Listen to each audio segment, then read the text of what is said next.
Grimerica.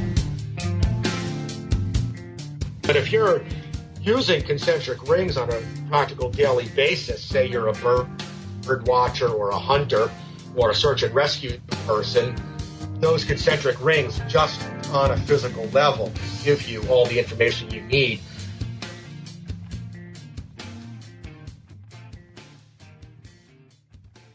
Okay, guys, welcome back to the Grimerica Show.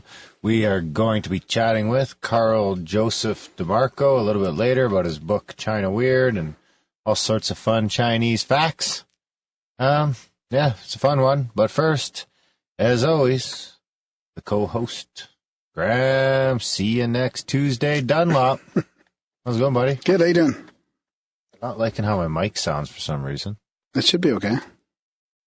We have some studio gremlins right now. Darren had to reboot his computer, and there seems to be some gremlins in the studio today, for sure. So how you been? Good. Seems like it's been a while. Oh, we did a show last week, right? Yeah. Yeah, it's been fun on the chat there. The little chat. We got the Google chat going, and a bunch of people are in there.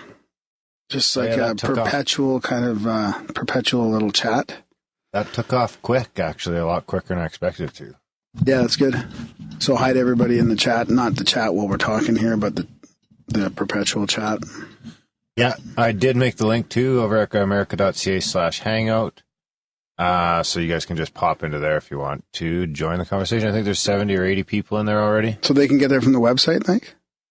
No, you just type in grimerica.ca/hangout. It'll take you there.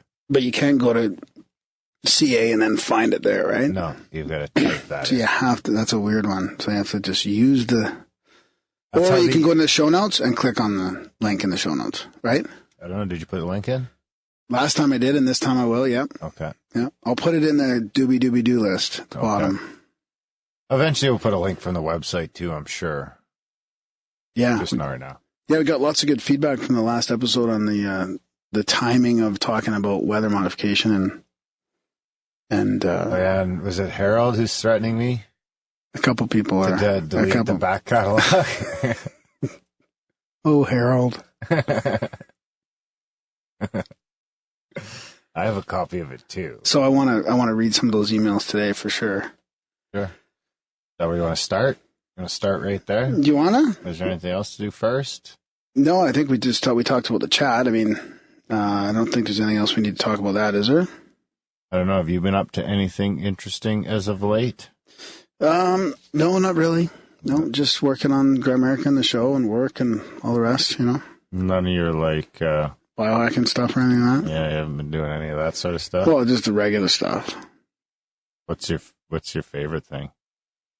I don't have a favorite right now. I have a new jingle.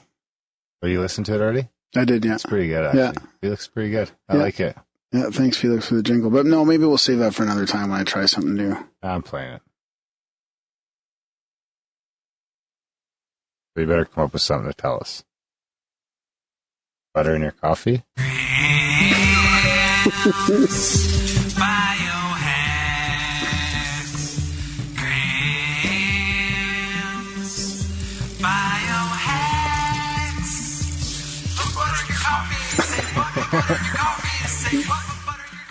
Say what? Put butter in your coffee. That's good. That's classic. Instant classic. So what's new in biohacking news? I've been dry skin brushing. What's that? Actually, they did it in Europe a lot, I think. But it's, so before, oh my God, you just turned me right off. Hello? No, that wasn't. Go ahead. Hello? So you just, before you jump in the shower, I do like a dry skin brush, and you brush towards your heart, so up your legs and up your butt. Towards your heart? Yeah. So it puts all the dead skin, piles it No. up. It just gets it starts exfoliating you and stimulates your lymphatic system. It increases circulation, reduces cellulite, stress relief, improves digestion, and it's invigorating. Like if you do it and have a bath, you can feel your skin tingling. Like it's good for your skin. Brushing off the dry skin. No, it's about moving your blood through the underneath your skin and stuff. It's not about just exfoliating the surface. Actually caressing yourself. No, I don't think so. Caressing, you don't use a brush. You can't caress with a brush. You have to caress with your hand. It's a dry skin brush, yeah. Like, you know, like the wooden handle with the hard bristles. Oh, yeah. So it's a hard brush, and you just move it all of your body towards your heart. Not really. Yeah, that's exactly what it is. Well, if you want, you're not supposed to rub really hard. Made it to brush the energy towards your heart. Do you want me to just read to you from Mercola how to do it? From Merc? Yeah. He's into all this stuff. Who's that? I don't really like the name biohacking, but I'm into all this trying to be healthy. But it's hard. Diet's the worst. No, you're not. You're trying to cheat healthy. No, yes, not at all. You're trying to be healthy. You know how much fucking time I spend doing this? All this stuff to try and be consistent and healthy and regular, right? Then you crush it to half a dozen donuts. No. I just do it for the donuts. I've been pretty good. When the donuts aren't around, I'm fine. Your nipples are hard. So first you'll need a high-quality brush. The ice cubes? Look for one with bristles with natural material, and they should feel stiff but not overly so. So it should be done daily for best results. When brushing, always brush toward your heart, which is best for circulation in your lymphatic system. Oh, I don't do the soles of my feet. It says you can brush your entire body. Start at your feet and work your ways up, and avoid brushing your face. So it's firm but not painful. Your skin should be pink after a session, but not red. See, mine doesn't get pink. Doesn't? Between 2 and 20 minutes. Oh my God, I'm not doing it long enough. Anyways, it's not for just removing dead skin. It's way more than that. I was skeptical at first, but I kept hearing about it, and I thought I should try it. I've never heard of that. Yeah, I know, it's weird, eh? So there you go. That's my biohacker of the week. You should do a YouTube video. No, I'm not going to do any YouTube videos. I don't have any time for anything but what we're doing. I'll come over and just set up your phone. You can Periscope it. All right. Well, you should Periscope it the next time you do your brush. Well, there's a new Instagram video thing, right? Maybe I should try that. There you go. Have you seen it? No, I don't care. You don't care? I just want to see the video of you dry brushing. Well, there is a video thing on Instagram now. Of you dry brushing? No, of but when there's a video the capability. When there's a video of that on there, send it over my way. So look, so you can see videos on there, right? I can do one of those, maybe. Do it. I'm not going to do it for that. Anyways, that's it. So just a spontaneous little segment for you. Just to utilize the jingle. And I'll put that in the show notes, too, for everybody. Word up. So what do you want to get into? You got a lot of feedback on your sobriety. Yeah, thanks for everybody. Wow, I didn't know until I went to YouTube. Should we get into the jangles? Sure. Okay, I love this jingle.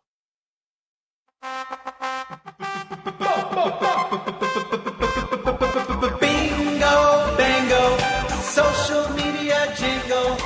Don't forget to rate, comment, and or subscribe to the Grimerica newsletter. Okay. Bingo, bango, social media jingle. Don't forget to rate, comment, Oh, what do we got here? I tried to get in the Hangout. Doesn't work for me. Great show. Thanks for the entertainment. Okay. If you don't have a Google account, you won't be able to do it. We should mention that. Right. But that's in the form of a YouTube account or whatever else. You do need a Google account. So you will have to make a Google account. Go to grimerica.ch/hangout, and that should take care of it. What else you got? Should we go all the way back to episode 126? What was that? From Jeffrey Powers. This guy, so that was drugs as a weapon against us, right? Ooh. Who was that now? Potash. John Potash, that's right. This guy sidestepped the question on people's escalating dependency on prescription medications at about the 42-minute mark. Seeing as how the body count is not even close, I'm highly suspicious of this guy's reasoning or motives or both. Seriously worried about people smoking weed every day with all the myriad of problems that stem from the pharmaceutical industry. Hey. Yeah, good point. Word up. I agree. What else do we got here? Very cool discussion. Some great insights on what could happen with the Pizzagate fallout. And that would have been from our latest episode with Connor and Gordon. Yeah, and then we've got your buddy Yulian trolling off. Who's that Habib dude? Sounds pretty lame for a comedian. Kind of unfunny comedy that goes on and on and on. Why, for God's sakes? Connor's not a comedian. He's a porn star. He was. He was a porn star. Now he's a writer. A writer. Maybe. Blogger. Yeah. All sorts of stuff things. A limey. What's a limey? A British person. Okay. Is Connor... No, that Gordon would be, probably. They think Gordon is. So who's the Aussie then? Gordon. So a limey's not... Gordon might be both, or I think he's Aussie, but he lived in the UK. We have from Ryan, congratulations on 9 years being better, you bro. Oh, congratulations on 9 years being better, you bro. You're missing some punctuation. That's okay. I don't drink anymore because I'm just too old and I feel so much better to just not. Once in a while, I use a near beer for medicinal and spiritual purposes. There you go. Yeah. Graham, thank you for sharing your experience. This is a sync for me, brother. Thank you very much. Nice. Why so much hate for Bill Nye? This is and a then good one. We have a response from STV. Can't speak for anybody else, but I know why I despise him. Number one reason, smugness. Dismissive smugness and disdain for contradictory viewpoints. Lesser reasons, he's a gatekeeper of sorts. His whole MO seems to revolve around trying to force conformity of thought. Also, he's kind of a jerk. And a douche. Proud of your sobriety, Graham. Thanks for being an inspiration. That is not Graham coughing on a YouTube. Just so that you know. Do you need like a Heimlich maneuver here? I'll be okay. Graham is choking on an ice cube. I love the podcast. You guys should get more views. We don't get a lot of views on YouTube because we don't have videos. But a lot of people download. Jesus Christ. I really dig the music choices before all the chats. Where do you find your groovy tunes? Someone has a great mind for music. That's me. I use Broke for Free a lot. But you know what I'll do a lot of the time is I'll just go into the music spot there and I'll like search in a keyword from show notes. Yeah, you learn that from me. That's what I used to do when I used to do the music. Right? I don't know what you used to do. I was listening to some of your music before I deleted it all out of the Magnet account. There was everything was like, you must have been on a club and little kick for a while. No, I just liked. I think that's about all I got. Actually, I thought we had something on the face bags, too. This shit takes so long to load. Post by others. I hope I can read. No, there's nothing. Just a bunch of pictures of wolfins, you fucking assholes. Actually, I think that's like wolf kangaroo. Look at. Anywho, what else you got?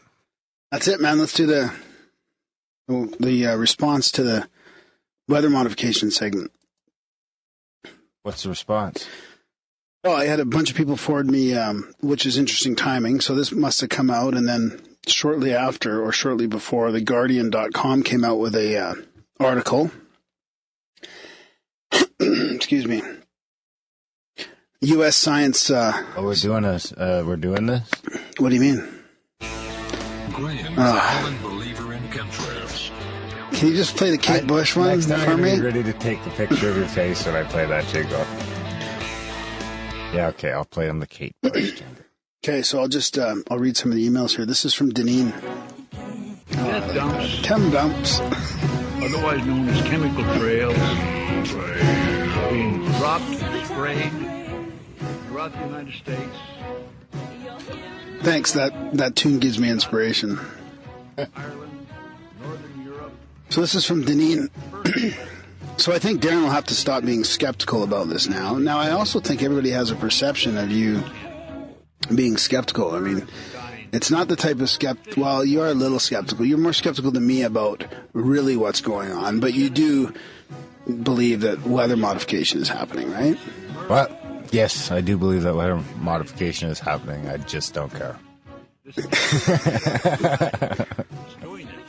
That's kind of a lame attitude to and have. I don't think that... Well, when we're being taxed, I'm paying... How much carbon tax are you paying now? This is a serious issue, That's right? my problem, is the politicians that are making me pay the tax. So that's why you should care about weather modification, because they don't take that into account. I need new politician. I don't want to talk about that here. No, no, we're talking about carbon tax that we pay because they're not taking all this other stuff into account. Yeah. Or maybe they're charging those people too. There's probably a tax to go spray shit. They're probably getting paid on both sides. I just don't fall into they're spraying aluminum into the air to reflect the sun or trying to kill us while the elite take their fucking medicine that doesn't kill us or killing our sperm count. You don't have to go to that extreme. That's fine. I just think it's just a bunch of different agendas. There's not one. Exactly, which makes it even more important that they recognize these agendas. Mm-hmm. Okay. So, here's... I feel like we're in a courtroom and you're just... So, this is from Deneen. Harvard's new announcement, they will be spraying the skies within 2 weeks. They've been working on this behind the scenes, apparently, to try and mimic a volcanic event brought to you by Bill Gates. He links to the Guardian article. If you've been reading the data put out by people who have been paying attention, you know the climate is not warming, but is in fact cooling due to the sun going quiet, and that we are headed towards a grand solar minimum, which will definitely continue to cool us. These people are trying to take credit for the cooling by doing this. That's an interesting hypothesis there. That the reason, so you know how there's all these different theories about why there would be spraying going on? Mm-hmm. Like solar radiation management, maybe to stop the thing, but this hypothesis, like, they're doing it to take credit for the cooling, because they know the cooling's coming. No, that gets pretty deep, but it's interesting. But it's going to get pretty cold, I think. So then are they going to say we overdid it? Exactly. Then they're going to have to, how are they going to warm it back up? That's a tough one. They'll be drilling deeper for oil. They're just going to have big old tire fires again. And even the IPCC, the purveyors of the warming propaganda, are warning that this is a very dangerous project. And we are being asked, and we aren't being asked if we want this to happen. It is happening. What in the hell will they do when we cool to the point of very short growing seasons and people die of starvation? Perhaps this is why Gil Bates. Gil Bates? I like that. This is why Gil Bates is funding it. He loves to depopulate. Not sure if you're familiar with Suspicious Observers, but here's a little clip of them discussing the article. Anyway, not a conspiracy any longer. Harvard is now admitting that they're doing it. You and I know they have been for a long time and are only now admitting it. Cheers from Portland. Portland, Ephraim. I have to apologize for my voice. I've choked on something. Ice Cube? Was it the Ice Cube? Pretty much. Nice. Ice Cube's kill. I'm going to read the emails and then I'm going to go into the article if you don't mind. Sure, I kind of mind, but... You do? No, why? I don't care. And then we're going to bring Ephraim on, I believe, for a little bit. He's got some fun stuff he wants to talk about. He's our first guest on the show. First ever. Always good to have him on for a quick chat. Okay, this is the next one from Deep Thought. He's a UK subscriber, so I would say the UK posse. And he sends me the same thing. And he says, "Hi, Graham. Hope this email finds you and Darren well. You guys do a really great work, and I can't wait for your newsletter to tell me when something new is ready to listen to. Keep the faith, guys, and carry on doing what you're doing. Somebody's got to keep it real." You don't have to wait till the newsletter. But I'll take another break and say, yeah, sign up for the newsletter and you can get go to the website. The free bonus episode from the cabin still, right? Yeah. But that's not the easiest way to find out when the new episode comes out. You should be subscribed to the podcast, or you can go to the website and subscribe to the website thing, and you'll get an email as soon as it's posted. The newsletter doesn't come out till Monday usually, and the episode actually comes out Friday. Or Saturday. Or Saturday or Sunday. Could they also subscribe to the YouTube channel then? Yeah, YouTube seems to be even further delayed. Right. Not that Justin's delayed. That's just the day we choose to release the newsletter. So subscribing through iTunes or like the podcast feed, whatever is and probably the best way. You get it probably like within 5 minutes of the time I publish it. Okay. But still, sign people up for the newsletter for sure. Yeah, sign up for the newsletter for sure. So I listen and watch a fabulous YouTube channel. Oh, and he links to it as well. The Suspicious Observer, who does a great job doing serious research and observation of the sun, giving daily updates of its effect on the Earth in regard to predicting earthquakes and monitoring the magnetic field protecting our planet. The guy who runs the channel is pretty upstanding and a smart guy. I was gobsmacked yesterday to receive an alert from his channel which covered the subject of chemtrails and their official sanctioned use beginning really soon. He quoted from an article from the Guardian newspaper.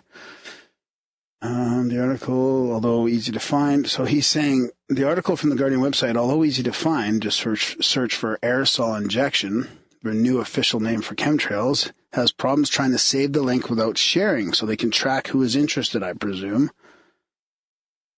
What I did manage to do is copy the article and save it to my Apple in a program called Notebook. I have taken out all the advertising so as to make it easier to read. I think personally that you will be shocked, angry, and incredulous.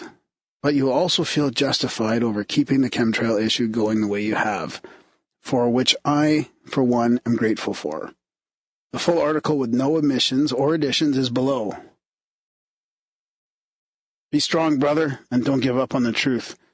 The one thing they have done is make the subject a matter of open public debate, and people will want to listen very carefully when you expose the real dangers cutting off the heat from the sun, and what that will do to all animal and plant life, as well as what it means when we run out of food. People will be shocked when they discover a real ice age will do to the planet.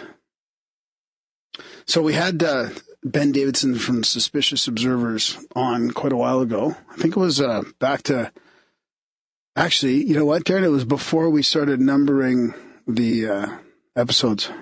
Yeah, it was like 93 or something like that. He's not long before we started numbering the episodes. Yeah. I think it's Grimerica.ca/Davidson. Yeah, it is. Yep. Yeah. So this is from Eric. Eric the Show? No. Hi, found your show one day when searching Google for interesting articles or podcasts on Kundalini. Really? That's a recent one that just found us. I've been an avid listener ever since. Was so impressed with your work that immediately I bought a t-shirt for myself and my girlfriend. Can't wait for the day when someone comments on them. My life, like yourselves and most of your listeners, is a voyage filled with synchros and spiritual guidance, providing firm evidence that leads up to the path to enlightenment. As a property inspector in Southeast Arizona, I drive and photo all day. I have the opportunity to observe the skies and always have my camera. Attached are a few photos of some interesting trails in the skies. Keep up the great work. Namaste. Oh, you sound like you're dying over there. Yeah, sorry. You just ruined yourself. Your podcast career is now over. My voice is gone. So thanks, Eric. Yeah, those are interesting photos. He sent me a whack of photos. Some of them are pretty, just like the sky filled with extended contrails. Is that persistent? Chemtrails. Persistent contrails. Persistent contrails. Chemtrail City? Oh, yeah, it's brutal. What was the one explanation we were hearing that time about it, about the frequency of the atmosphere having changed? So that was causing things to stay static. Not the Schumann resonance, was it? Yeah, or something about, I can't remember. Shit. If someone remembers, email me. I think the main skeptical argument is that we've put so much greenhouse gases into the atmosphere that now the jet fuel creates persistent contrails, whereas 20, 25 years ago, it was kind of like that, except the argument was more, it was radio waves and shit that bouncing around that have actually caused the fucking atmosphere to go whatever. I forget what the term for it was. It was like charged now, or not charged, or, it was charged, or... Huh. Yeah. That's interesting. I don't know. Yeah, who knows? I mean, then there's the theory that there's chemicals in the gas itself, in the jet fuel. Then there's the theory that it's James's mom. So, do you want me? I'm going to read the article then a little bit, and I'll link to it in the show notes. U.S. scientists are set to send aerosol injections 20 clicks up into the Earth's atmosphere in the world's biggest solar geoengineering program to date to study the potential of a future tech fix for global warming. So the 20 million Harvard University project will launch within a few weeks, and it aims to establish whether the technology can safely simulate the atmospheric cooling effects of a volcano eruption, if a last-ditch bid to halt climate change is one day needed. Oh, this is just making me angry already.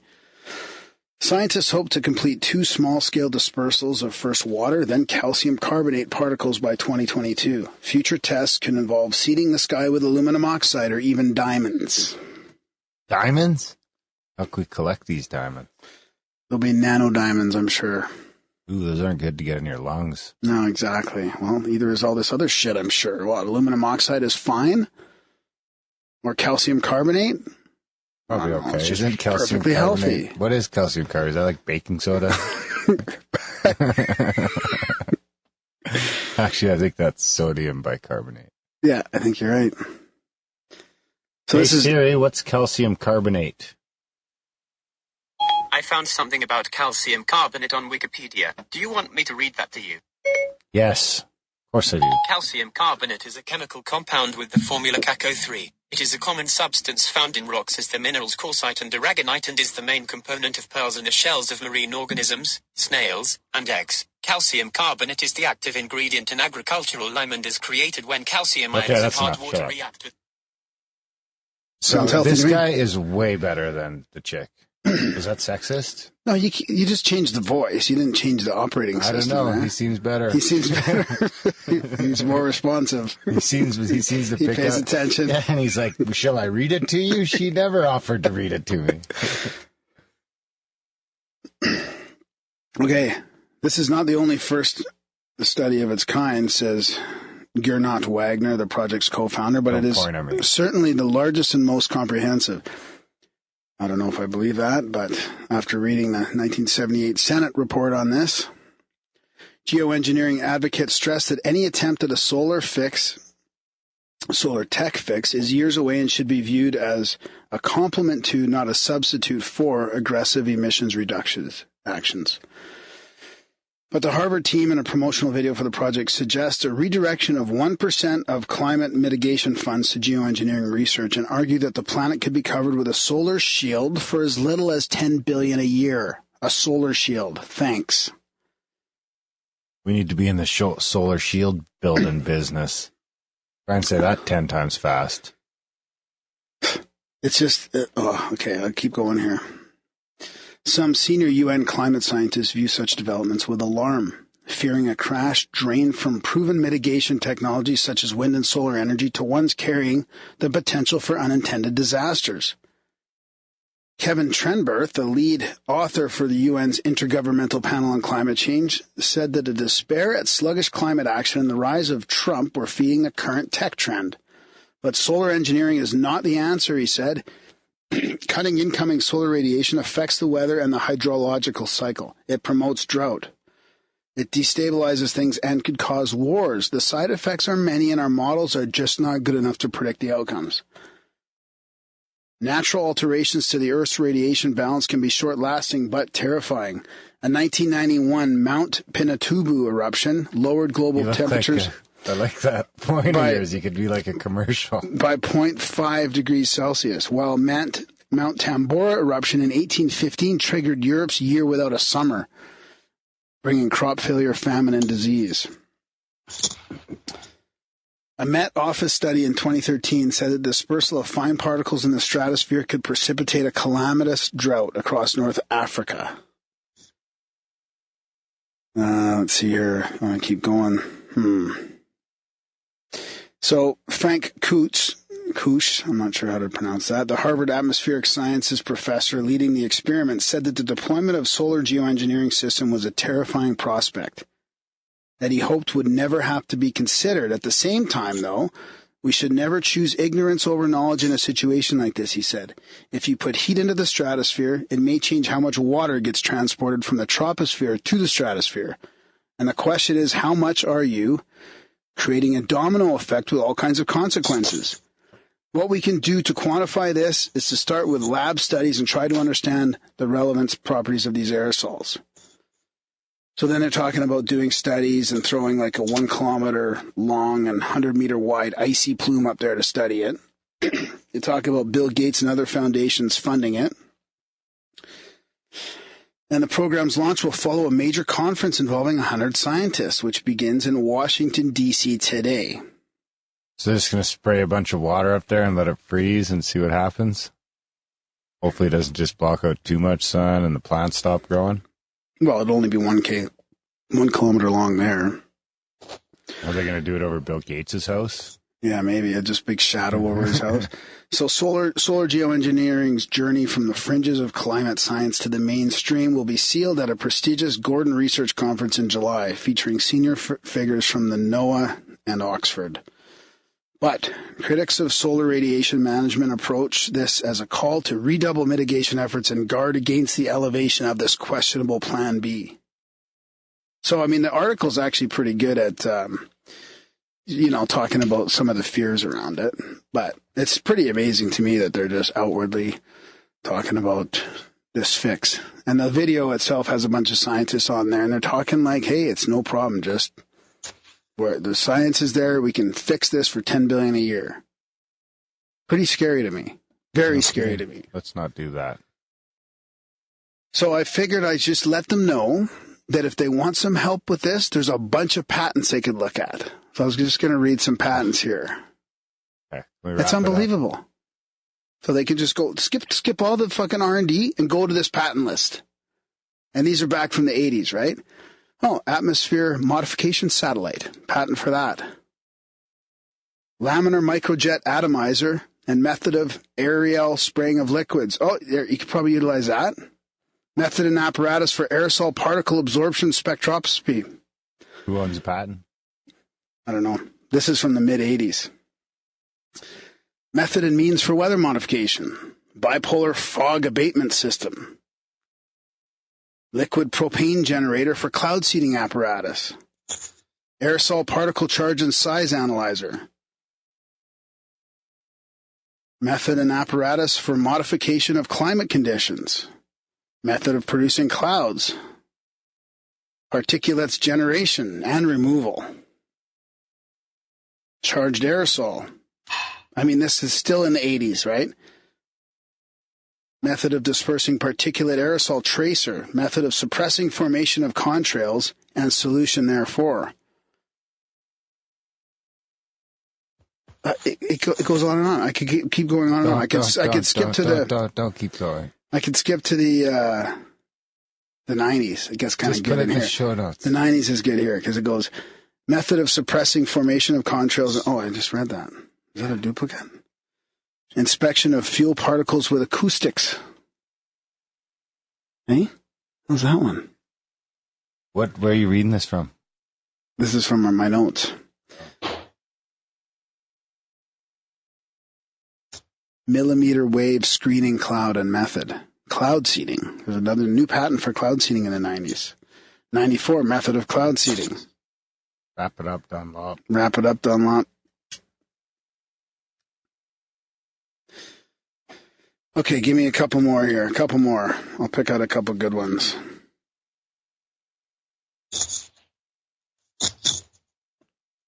Aha. Propellant-based aerosol generation devices and methods. So that's how they're doing it to the gas. Say that again? Propellant-based aerosol generation devices and method. Huh. Method of modifying weather. Again, method and apparatus for measuring particle size distribution. I mean, come on. It's all right here. You don't even have to do any R&D. We should get into it. I don't want to get into it. It's the worst. It's a disgusting hypothesis. Don't play around with the weather like that. I don't understand it. Just let it go. Let it be. We need a pet peeve jingle. It's definitely my pet peeve. It drives me nuts. I know. It's been going on for 40 episodes. Probably more than that. All right, buddy. There you go. The other thing I don't understand. Here, hang on. One more thing. The other thing I don't understand is they're acting as if none of this weather modification has already been done. Like, forget about the chemtrail conspiracy for a sec and just think, don't they know? Aren't they involved? Are they just playing dumb? That all this has been going on for decades? Weather modification, cloud seeding, that type of stuff? Like, who say? All the scientists in this project. Oh, those guys. Yeah. Like, why, well, they act as if it's all brand new. Well, look at the list of patents I just read. It's hundreds of patents. Hundreds. You think they do that? You think they care? Shouldn't they? They're doing all this brand new research. They think they're like, the difference is, I believe they're up to 20 kilometers, which is probably almost twice as high as the normal air traffic, right? None of that shit worked. What do you mean? How do you know that? It's creating weather. It's creating rain, removing rain, creating clouds, removing clouds, creating snow. I wouldn't have to try this. Dispersing fog. What else are they doing up there with all that? Maybe I wonder if maybe it's like there's more to it than we think, and that's why. More to what? The warming. I don't understand what you mean. Maybe the sun's about to go fucking buck wild. Like, get hot, you mean? Yeah. So you just think it's all in above board. It's like, oh yeah, we're just going to prepare because we know the sun's going to get real hot, so we're going to prepare a nice solar shield for you. Yeah, like fucking Armageddon style. We're just trying to help you motherfuckers out. We would be picking apart Bruce Willis in Armageddon. We'd be pissed about it. Yeah, probably. What did Bruce Willis do? I don't know. Save the fucking world. Did he in Armageddon? How's it going, Ephraim? Hey, what's up, guys? Hey, it's good to have you here again, buddy. Yeah, I know, it's been a while. I was thinking about you when I was listening to this Joe Rogan episode there, and actually it was the one with him and Alex Jones, and I know. And they were talking about the Phobos monolith, and I'm like, hey, that reminds me. I know, isn't that crazy? Yeah, I know, it's kind of weird. Now, granted, I'm not a fan of Alex Jones. I'm just saying, right? But he was talking about Buzz Aldrin and misquoted that. However, when people like double check what he's talking about and see the Buzz Aldrin clip, and then they'll come across my Phobos monolith discovery, then hey, I'll take it. I was thinking about like in 150 years, right? That we'll be on the monolith and we'll be thinking back, and Ephraim's name will be in history. Like, so the guy that discovered the monolith was this like independent researcher. We'll be dead. I know, right? Yeah, right. Well, actually, I think it might become like a face of Mars kind of thing. The only difference is that when they actually do get to image it close up, they're going to see it for what it is, which is, a rock that's just sticking up out of the ground, but that's pretty unusual. So like the face on Mars, right? When they re-imaged it, it just turned out to be a pile of rocks. I thought this was a spaceship mooring. Yeah, that's with all the attachments to it. That's right. But anyways, that's kind of interesting that something that, I discovered, that I looked at and it's finally kind of in the background, like, in this meme and people talking about it, weird angles, and it's kind of an interesting phenomenon. Yeah, for people that don't know, Ephraim was the very first guest of the Grimerica show. And we talked about the monolith. I think we talked about the monolith. Yeah, we talked about the monolith. Like 4 years ago. This was probably like 2 years before he got proven right about his stains being water, all that shit. Yeah, so check that out, because we got way more listeners now than we did for that episode. So everyone should go back and check out number 1 with Ephraim. Yes, please do. All right, and you got a lot of new Grimericans out there. That's awesome, man. Yeah, there's a big podcast bump. Hey, also, I want to let you guys know about my solar projector. Have you seen that video yet I have on YouTube? I think I watched it quite a while ago. Probably it was a few months back. Yeah. Back in. But what it is a way to view the sun using binoculars and using construction materials. And it's something anyone can build. Just go to Home Depot, you get these parts together. And if you got a spare pair of binoculars, then you can see the sun disk about 6 inches, 8 inches, and very visible. You can see very clearly like solar spots, sunspots, and planetary transits like Venus and Mercury when they go in front. But also, more importantly, for the solar eclipse that's coming up later this year. I'm going down to southern Idaho for that. Oh, you are? Oh, yeah. Cool, man. Well, can you make these portable? No. I mean, it's something you could build on the spot. I mean, but because what it is, it uses, in order to get the size and the distance for the binoculars to the screen, it uses a gutter downspout. It's about 10 feet. So, I mean, it's lightweight. You can move it around, but, you can take it on the plane with you. So, well, no, Darren's probably driving. Yeah, so. I'm driving, yeah. So, could he when they go through the border and they ask you what that big gutter is doing in your car, you'll be like, I'm using E-Frame Palermo's solar projector. I'll buy it at the Home Depot in Idaho. Yeah, you could just. I'm sure you'll be meeting somebody down there. They can bring I'm doing a whole tour. I'm going down out. I'll actually be out your way first before the eclipse. Oh, really? Because I'm going down we're going to take the kids down to the coast, and then we're going to cycle back into Idaho for the eclipse. Just because it's almost like it's an extra 40 seconds of dark if you go inland. Oh. And way the fuck less people. Yeah, right. So, Ephraim, can you see any UFOs going across the sun at all? No. However, what you can see is like the International Space Station. And I just found this out that you can actually get this table that shows your location and and the angle from you to the sun, what time of day or whatever. But anyway, there's times when the ISS transits the sun in front of your location. And if you have the solar projector, you'll be able to see it going across the disk to the sun. Nice. But UFOs, unless they're as big as that and that close in orbit, or just way bigger and closer to the sun. Yeah. We'll have to put that in the show notes. Yeah, definitely. Yeah, and it's it's a YouTube video. It's something I did in my backyard. But something anyone can build. And it works like a charm. That's. I think your mic is rubbing on something, Ephraim. Oh, okay. Yeah, I remember to hold it up. Yeah. So, I remember talking to you about this a while back too, and I was thinking we need to have, or I think some people have developed like a solar refractor or reflector, so you can get real sunlight into your house through a reflection process. Oh, that would be interesting actually, because I'd like to get some sunlight into some places in my house. Yeah. Well, they have they're called solar tubes that you could put in a house. You put it through your roof. It's got a big like a dome on top. And it's a luminized tunnel that goes into your attic and into your wall and your ceiling. They do have that. Can you send me a link for that? Yeah. I've installed a few of those. Yeah, but I'm talking about one that doesn't go all the way through the roof, but it just shines through from outside into your home.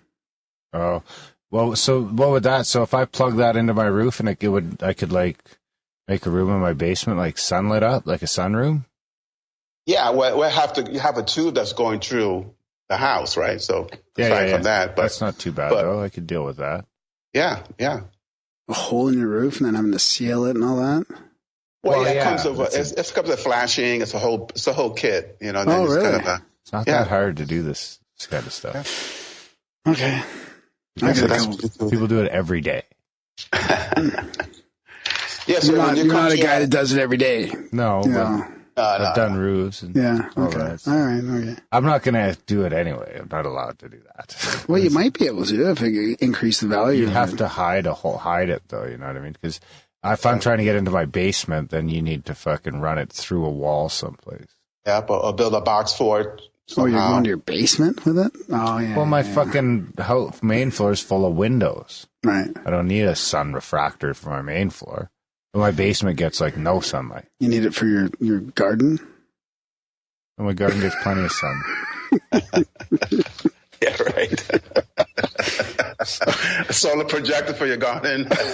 So So, what about your 3D paintings? What else you got? Always got something new going those on. paintings are fucking wild looking. Are you gonna send me one of those?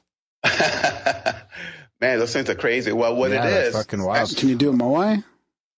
Oh, make us a moai smoking a joint. There we go. With some headphones and shit. Yeah. And I'll pick it up in August. All right, we'll do that. That'd be awesome. But yeah, so what this is kind of it's a different type of art form, because what I'm doing is I'm doing a sculpture, on a flat surface, and then I'm painting over it. But on top of that, what I'm working on that's new is the frame of the painting is curved, in whatever way. So kind of like a blob, looks like a blob surface or kind of a curvy. But what that does, it translates on the outside in. You've seen the pictures of it, right? You can see like the waves and like a rhythm. It creates a certain rhythm of art to the whole process. So, but here's the thing though, in the frame, the way I make this is I laminate thin strips of wood together and glue them together until they're about an inch thick. And then I finish it and stain it. And that's the frame. But that has like these little lines you can see through. It looks kind of like tree rings. Anyway, it's kind of a cool effect. People are really liking it. Cool. That's not a distraction from finishing off your books, is it? No, it's not. But still, it's like easier for me to do painting and stuff like this than it is for me to edit. So but I'm actually doing both. How is your book coming along? It's going good. Actually, I'm back to Alien Cartel. I'm almost done. I'm just kind of going through it and adding a few things and kind of cleaning some things up. So it's kind of like a new edition of Alien Cartel that'll be coming out. And, phobia and dreams might get a little bump, with this Phobos monolith exposure. So looking forward to that. Nice. And is there still a sequel in the works? Oh, yeah. No, I got the Tides of Retribution, the sequel to Alien Cartel. That's in there, ready to go as soon as I finish up my little edits. Then, actually I have also like 6 books lined up after these to write. Already penciled. Busy guy.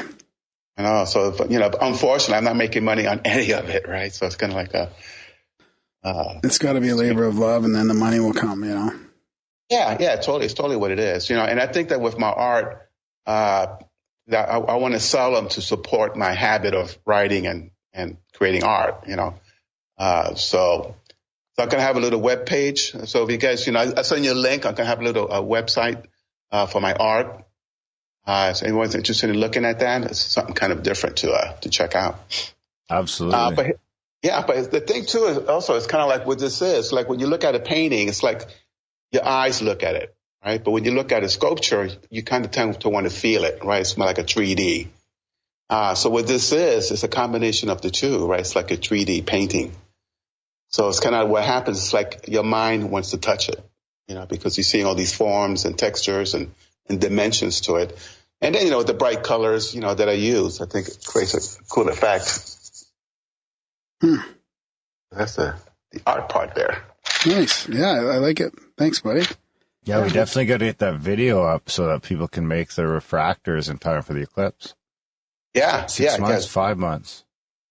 Yeah, it's coming up. So it takes about a day, to build it. It's not a big process. But, aside from the eclipse and everything else, it's fun to look at sunspots, every once in a while, because you don't really ever look at the sun directly. You know what I'm saying? It's like something in the sky. But it's kind of nice to see, when you see sunspots for the first time, it's kind of a weird, wow, there's something wrong with the sun, right? It's going to explode.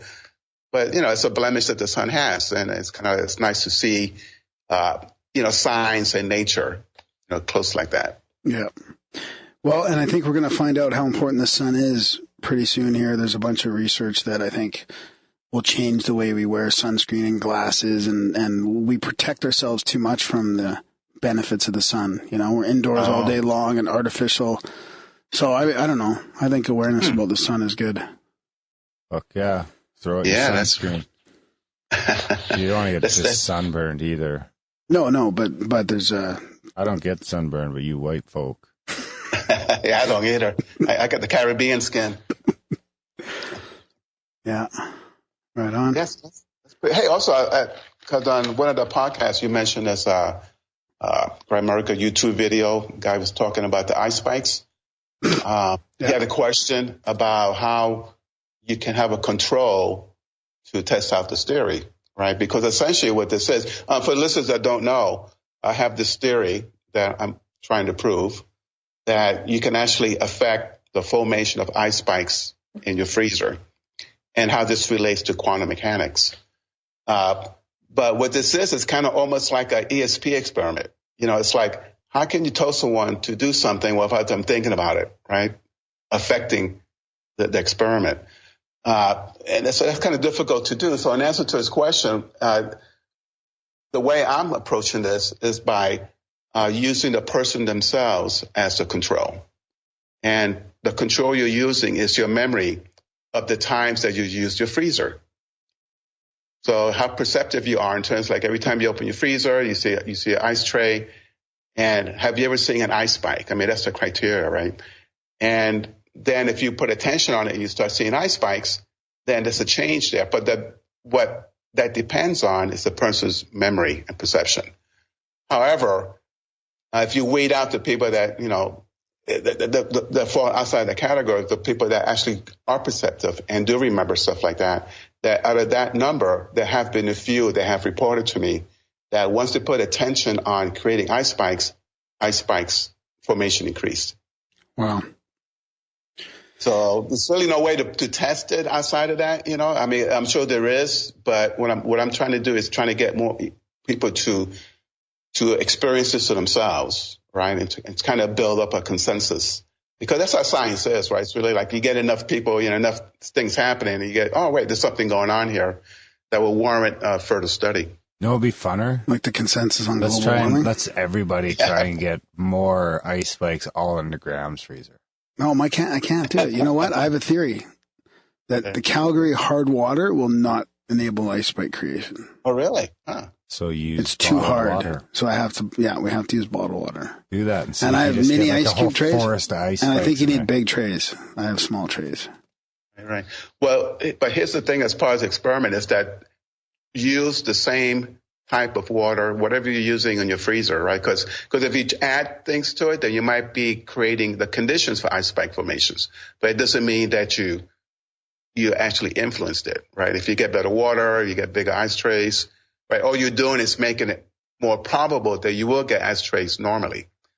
But that's not what we're doing here, because what we're trying to do is to change the rate of ice spike formation from how it's been, right? And the only change you're doing is just you thinking about it. So you're not changing any physical characteristics. All you're changing is being aware of this phenomena. I think you should be emotional when you're thinking about it as well. Because because I've come across it a couple times where the element of water is connected to our emotions. That's the connection there. Oh, you're right. Because there's a way, like when I create ice spikes, there's something that I do. Can't quite put my finger on it. Because if I could do it all the time, anytime, anywhere.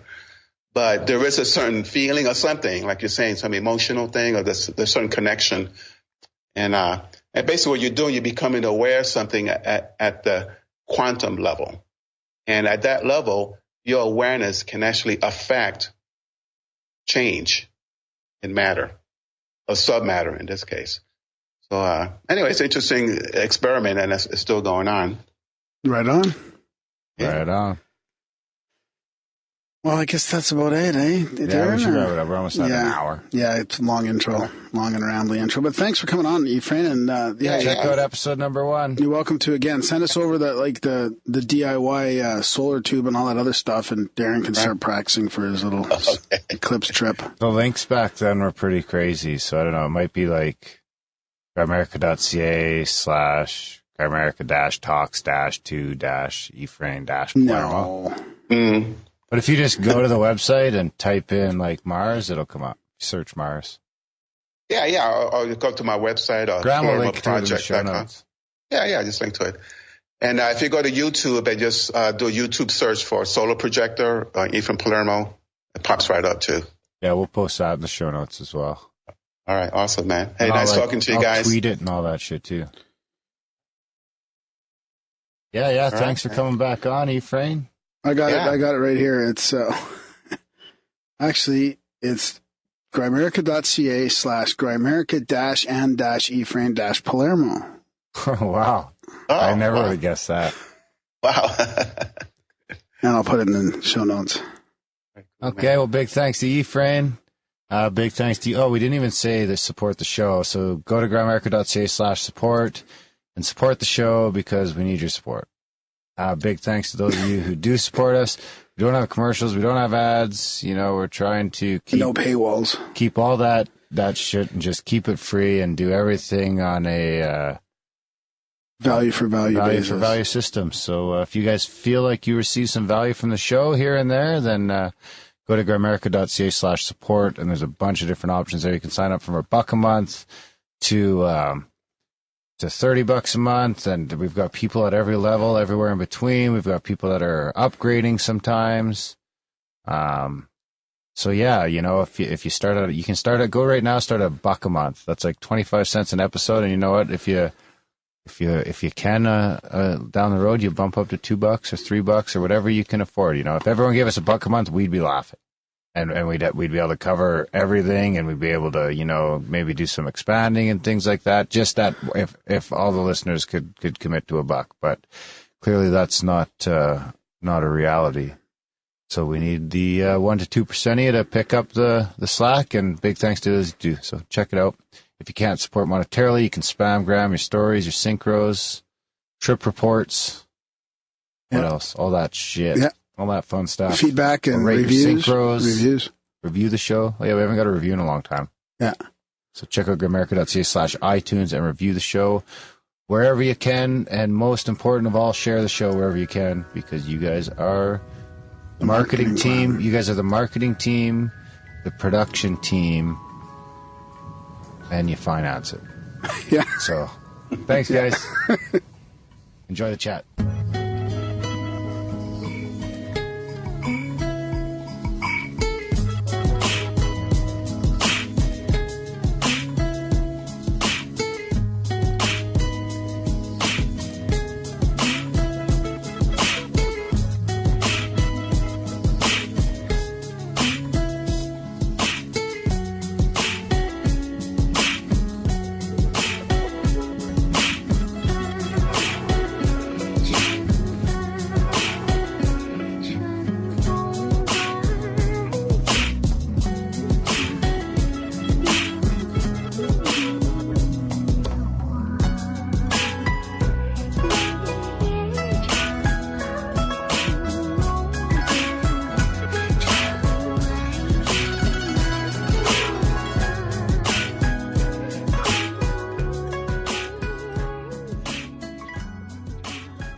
All right, so tonight we got Carl Joseph DeMarco here, and he's living in China. He's been there for quite a while, and checking into all this strangeness, and he's got a new book out, China Weird, 10,000 Years of Strangeness, and I read it recently, and I heard him on another podcast, All of America.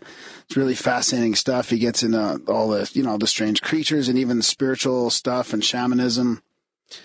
So really looking forward to getting into this. Carl, how's it going? Pretty good. I got a good night's sleep. I'm feeling kind of sharp. I'm working my third cup of coffee. Nice. So, yeah, it's morning here. Feels like spring. Right on. Well, it's really, I'm excited to have you on. It sounds like our connection is good, and you're just across the way from Hong Kong, I guess. So hopefully we can keep a solid Skype connection here. How about, I think we should probably just get into a little bit of the background. We don't always do that here, but, it's an interesting story about how you came sort of to writing this book, and you've lived in China for a while, and you've been interested in all this, this strange stuff. Do you want to give us a little overview on that? Yeah, sure. I guess my interest in strangeness or high strangeness was, initiated, originally, I guess, by this book I read when I was 10 years old or so, and it was called Mysteries, Myths, and Monsters. It was based on this old TV show, and I was sick in bed with a fever, and somebody brought that book for me from the drugstore or something, and I sat in bed and read it and developed a lifelong fascination. And my Uncle Gene and Aunt Nancy were into that stuff too. They had read Chariots of the Gods and seen the movie and would frequently talk about it. And in addition to that, I'm being raised in this Italian family that's had ghosts with it for forever, going back to the earliest family stories. They lived in haunted houses and had amazing tales to tell about when they owned a music shop and the instruments would play themselves at night and stuff like this up in New Jersey. Wow. So the fascination has always been there for all of these reasons. And the family was never against investigating these things. It's not like you were ever ridiculed for it or anything. In fact, good, solid intellectual debate around the dinner table was often encouraged about. Nice. So, so that's about how it started. And I guess that led into like more serious pursuits into like alchemy and spirituality and things like this later in life. And I got into that. So there's that. And eventually I came around to Qigong, which is like a Chinese internal martial art.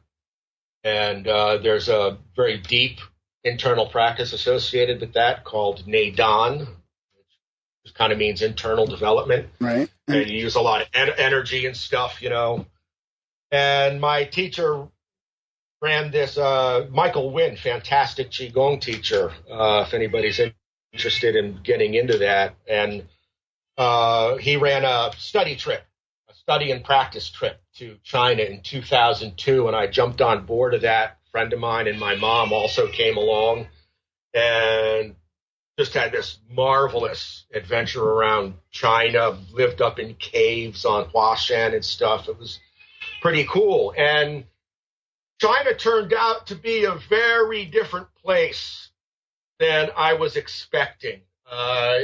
If you think of, say, the U.S. or Canada as being in the fullness of their autumn, China was in the midst of its spring, culturally, politically, all of this, right? Yeah. And the energy was infectious, I was like, wow, this place is incredible. And you'd walk down a street in like any town, any city, and people would walk up to you and ask you, where are you from? And you'd say America or Canada, and they'd say, do you want a job teaching English? It was that easy, right? So I thought, well, Jesus, maybe I can get a job teaching English and spend a year here working on my Qigong and get paid at the same time to support the adventure. And so when I got back to the States, I contacted this agency in Yangshuo, and they got me my first job teaching English over here. And I liked it so much that I just stayed. Wow, nice. Yeah. I had a buddy that was over there teaching English. In China or really? Japan? Was that China? No, Brody was in Japan for a year, or he might even have done 2 years. Yeah. In China and Japan, or? No, China. Oh, really? Huh. Yeah. Huh. Where at? I can't remember. I'd have to brush up. I know he really liked it. Yeah, he really enjoyed his time there. Yeah. Everybody's back in the West still has these Cold War images of China, and it's completely different, Well, that was one of the main things I wanted to talk to you about right off the bat, was how different the culture is. Like, I remember reading this book in probably about close to 10 years ago now, maybe 8 years ago, and it's called The Man Who Loved China.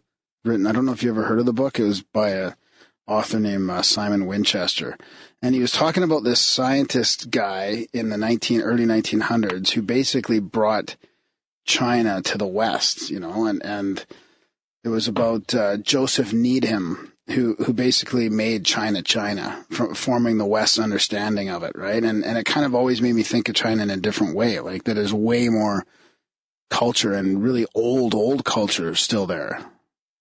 I've heard of Joseph Needham. I can't remember in what context, but another guy that was important also was Joseph Rock, who was a botanist that lived out in southwest China and was kind of National Geographic's man.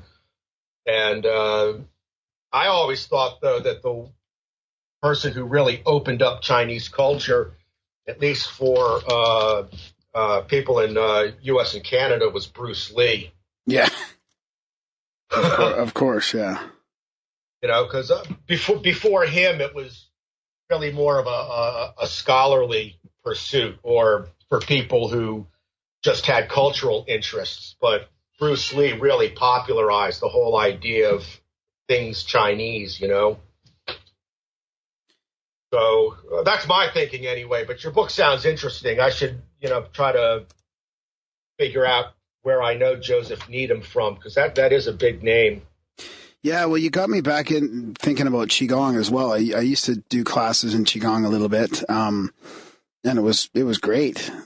And also the shamanism part of your, like, the book, just on how old. Then I started thinking, China's got this old, like, it must be even older than all the shamanism in the West and South America. Like, that culture's been sort of intact in a way longer than most, right? Yeah, well, it is the oldest continuous culture in the world. It's not necessarily the oldest country, if you want to look at it that way. Yeah. The modern nation's only been around since 1949, but the Han culture, which is the dominant culture in China, has been ongoing for about 5,000 years. But to make it even, Jesus Christ, the cat almost jumped right on my computer. I terrified me. I thought we were going to lose our connection. I had to catch him and spin him out of the way. Hey, you might have dinner for later on. Yeah, sorry, that's be. a bad joke. I'm a cat guy, so Are you? I don't really agree with that, but we won't go there.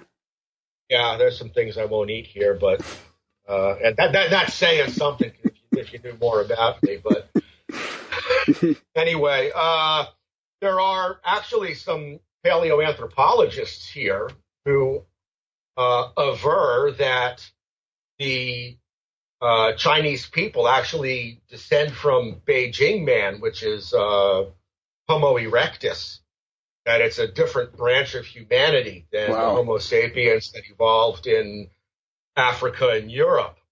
I don't know how widespread that the whole thing to that. Yeah, it's accepted now, but certainly some of the old school guys who are still around still hold to that. And so that would, you know, make a culture that is, you know, hundreds of thousands of years old. That kind of makes more, it makes more sense from we've been talking about this evolution thing quite a bit and how the races evolve. And it always seems to me that there's got to be more to the story than just like over the last, you know, 50 or 100,000 years, all of a sudden these races evolved. Like, I think there's got to be different roots. Yeah, well, I'll tell you, I was a wildlife management major in school, and I had to study a lot of evolutionary biology. And as you get into more recent times, the whole thing is very compressed. You know, you get these new forms, quote unquote, evolving too quickly. You can't get the genetic mutations going fast enough to do that. So there's something else going on to the story. I don't want to say that it's aliens, but the Darwinian model is certainly wrong. Natural selection cannot explain that kind of rapid change. And there might be something in the physics or the biophysics that we're missing that enabled those changes to happen so quickly. Could it be something like, maybe different than the actual conditions of the space? In our path around the center of the galaxy, we hit a little path that has more radiation. Maybe starts fucking weirding things out. Most of it dies, but some of it gets weird real fast. Well, there's different reasons why a lot of it dies. I suppose radiation could have something to do with it. I really don't know. Obviously, external catastrophes have played a large role, like meteor strikes and stuff like that. There have been sudden climate changes and so forth. But I think to explain that, science would have to take some kind of a quantum leap, and they're really bogged down in their dogma right now. So I don't think it's going to happen unless there's some startling discovery that comes about, you know? Yeah. Something that they can't sweep under the rug. Right. Well, you guys know Cliff High? Yeah, we had him on. It was a great show, yeah. Oh, my God. How did I miss the Grimerica Cliff High show? Well, I can go back. It's a free episode in the back catalog. Really? Yeah, it was fantastic. Yeah. When was that? Oh, I got to say it was coming up on, I don't know, 7 or 8 months maybe, Darren, do you know? It feels like time is I just... think it was in the summer, right? It was like last summer? Yeah, probably last summer. It was episode 181. Grimerica.ca/ep181. I'll go back and find it. But anyway, he's talking about a big discovery coming out of Antarctica that's going to cause the whole paradigm to collapse. And by, paradigm, we mean social, scientific, political, all of that. Yeah. So that's supposed to happen this year. We'll see what happens with that.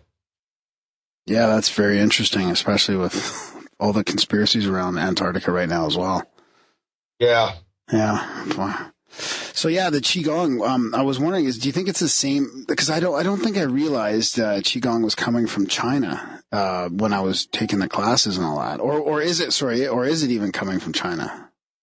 Well, the way that I learned it is that in, humanity's dim past, you had these animist religions that were pretty common everywhere in the world, and were basically different forms of shamanism depending on locality.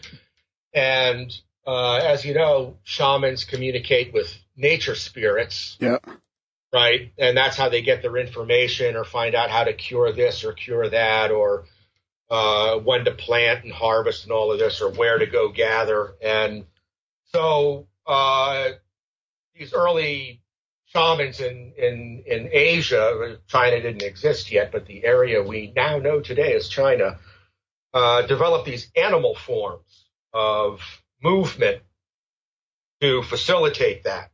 And those animal forms evolved into practices, which then evolved into Taoism. And this is pre-religious Taoism. Okay, this is the Taoism you find in the Tao Te Ching, not in the temple. And eventually, doing those animal forms and the exercises and conditions they created in the body and in your energy and your spirit became more profound. And later on, the animal forms weren't necessary. You just had to do the meditation that went along with them. And then that evolved into what we now know today as Taoist alchemy, which is a water-based as opposed to fire-based alchemy. In the West, you basically have a fire-based alchemy, and in the East, you basically have a water-based alchemy. And to me, I think the water-based alchemy is better. It's much more balanced. It's less dangerous, and I think, I don't know if it produces quicker results, but it would be hard to say that because I came to it after doing the fire alchemy. Right. And that certainly would have had an effect. So it's hardly a blind study, but I think it's superior for a lot of reasons. So you're talking about the difference between the Eastern sort of Qigong as it is right now and the West, and like Qigong that we would do here, sort of?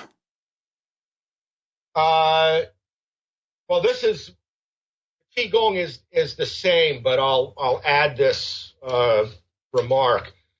When Qigong was brought to the West, and as far as I know, Montauk Chia was the first guy doing it publicly.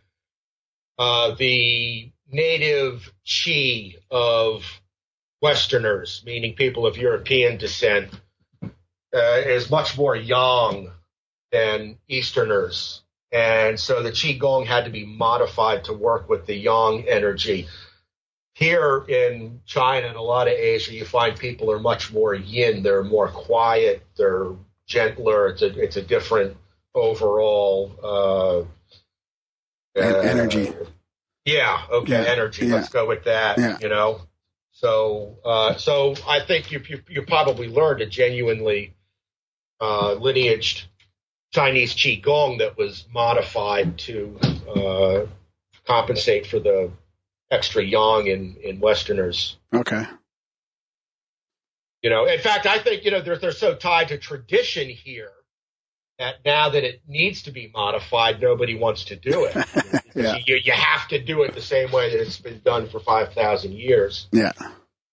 So in fact, I think even a lot of Chinese medicine has gone further in the West than here. It's much easier to find a good acupuncturist in America than in China. Wow, that's crazy. Isn't it? They do have great acupuncturists here, but they're hard to ferret out. So Dr. Zhu at the Guangzhou University Hospital of Chinese Medicine in Shenzhen, he's a great acupuncturist. So why is that then? Is it are they like you said they're not adapting, or they're just more of Western style medicine is moving in, or how come you're losing that part of the tradition? One reason is because Western medicine has moved in, and most young people today would prefer Western medicine. For any kind of serious condition. Well, for a cold, they'll go to Chinese medicine for that. You go to a drugstore and find any manner of herbal remedies. And so for a cold, they'll take Chinese medicine for that. But it's prescribed.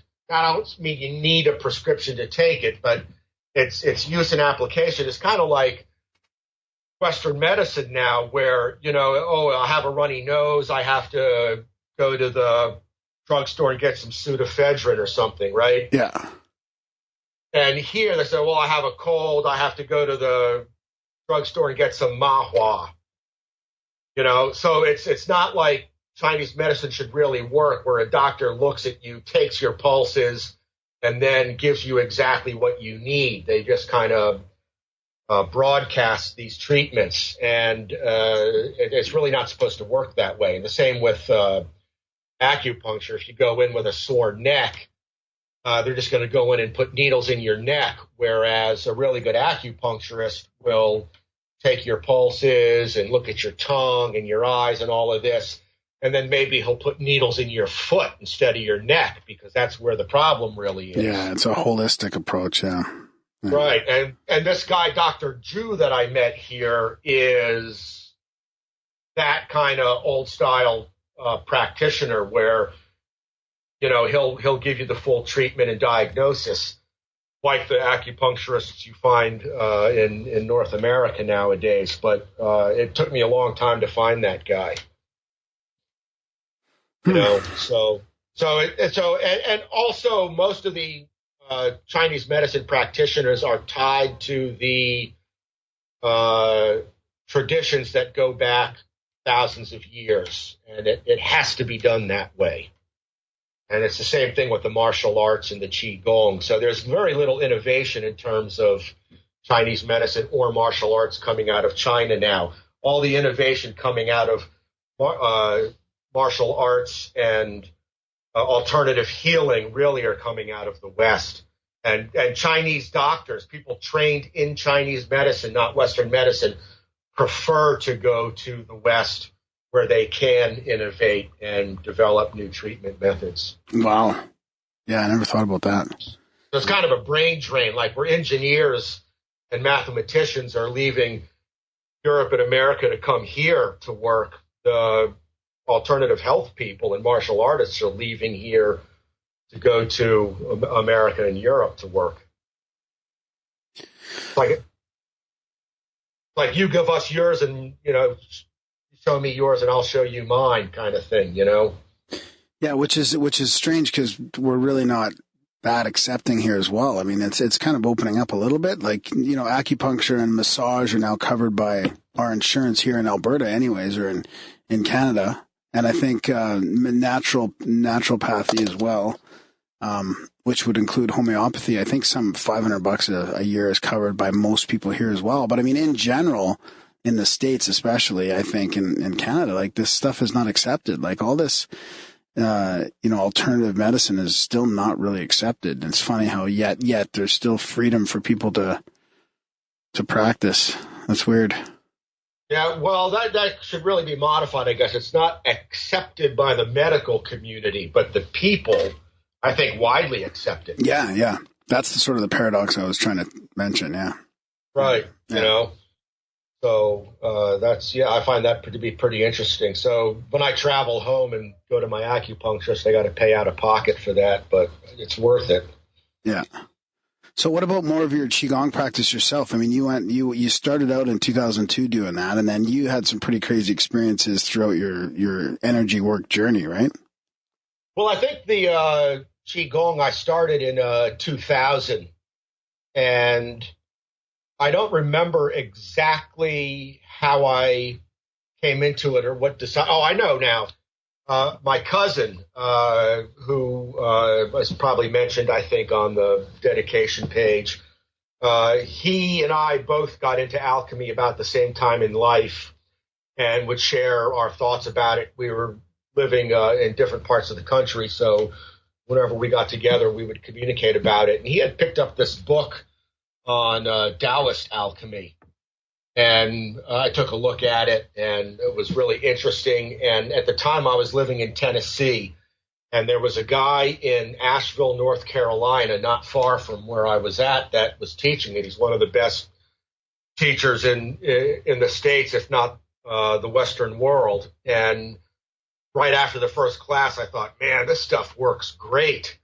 And I started studying with him more seriously and more deeply, and did the practices every day, and was really amazed with the results I was getting. And I'll tell you what, when I was a distance runner, I got this stress fracture in my right shin that never went away.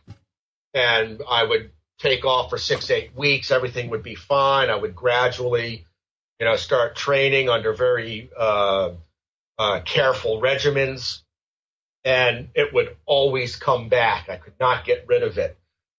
After about 3 years of Qigong, especially the bone marrow Qigong, the thing was gone. And ever since I moved over here, I've been playing basketball, playing soccer, running again, and all kinds of stuff. And I think it's the deep bone marrow Qigong and the 8 extraordinary vessels Qigong that really healed that stress fracture once and for all. It restored the bone in that leg. So that's my personal testimony. I've never tried Qigong. No, yeah, I got acupuncture. When I broke my arm, they gave me acupuncture. Yeah, how'd that go? How'd that work?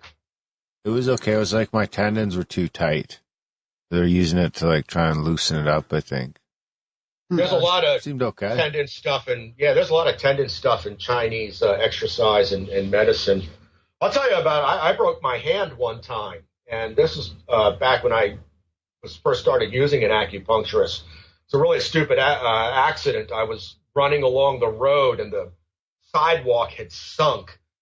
So this fire hydrant was sticking way up in the air, further than it should have, and my hand hit it while I was running, and it broke one of the carpals or metacarpals. And I went to the hospital, got the cast put on. Next day I went to the acupuncturist, right? And he's looking at it, and he's, see your tongue and all of this, takes the pulses. And then he says, this is going to be great. And he says, brace, this is going to hurt a little bit. And he puts this needle in the outside of my foot, right at the base of the pinky toe. And I literally screamed. It hurt so bad, right? And he said, okay, now just lay there for a while. So I laid there, and all of a sudden, my feet start getting really hot, right? And it felt like they were swelling up, like someone was inflating a balloon full of hot air in my feet. And then this ball, like a hot bowling ball, started rolling up my legs into my abdomen, kept rolling up my body, and then it traveled down that arm, and right around the break is where it stopped, and it felt like my hand was in an oven, and like sweat was coming out, And he came back like 20 minutes later and asked me, so what happened? And I explained all this to him. Mm-hmm. Went back to the hospital a week later for a follow-up, X-ray. And the doctor's looking at the X-ray, and he's scratching his head, and he says, well, Carl, I don't know how to tell you this, but it looks like that fracture's healed up. I said, it's only been like 7 days. He says, I know. I can't explain it to you, but you are one fast healer. I'm going to keep you in a cast for another 4 weeks just to be on the safe side in case it's still delicate or something. But I've never seen a break heal this fast. Huh. Did you feel it hit, like after that ball had moved through your arm and down into, and heated up and all? Did you feel it like that night? Could you tell it was healing, or was it still sore? Well, by that time, I guess the next day I didn't have any pain there. Yeah. I didn't have to take any like ibuprofen or codeine 3 or anything, but or Tylenol 3 with codeine. But I didn't know that it had completely sewn up or anything. So then after that, you were in China. You did your qigong there, and then you had some interesting experiences in groups of people learning. I can't remember, was that qigong, or was there there was some other sort of spiritual / energy work you were doing, right? I'm not sure which one you're referring to. It could be the tour, or what was the other one? The tour was in 2002, and we did a lot of energy work during that. We went to Beijing University Hospital of Qigong medicine, and we learned to do some Bagua practices, or Bagua Zhan. And this is a kind of a circle walking, where you keep your body in a certain posture and walk around a circle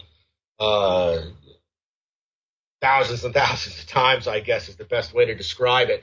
That goes back to the early post-shamanic practices where Taoism was first starting to emerge, and the shamans figured out that the circle walking could build energy.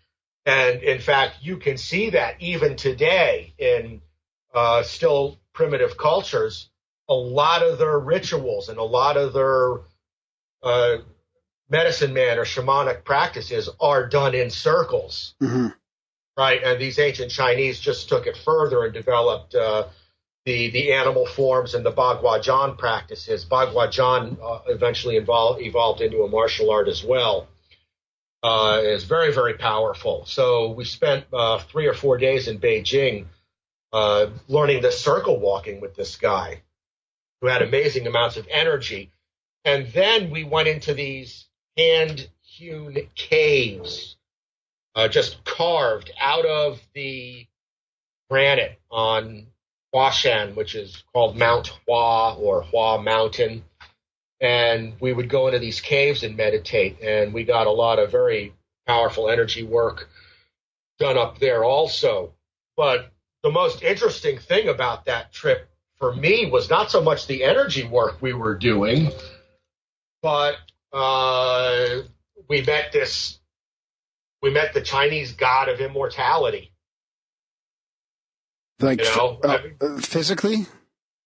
Yeah. Oh, that story. Yeah. That's a great story. Yeah. The guy the guy in the restaurant or whatever. Yeah, right. Yeah. I mean, if we're talking about that trip, we might as well bring that up. Yeah, right? yeah, for sure. Because and then there's lots more to talk about with that too. But yeah, get into that for sure. Well, let's get into that then. All right. Well, these whenever you have a study trip of any kind to China, whether it's for scholarship or factory tours or Qigong, you have to work in a number of tourist destinations, right? Because it's the only chance you might have in your life to see it. So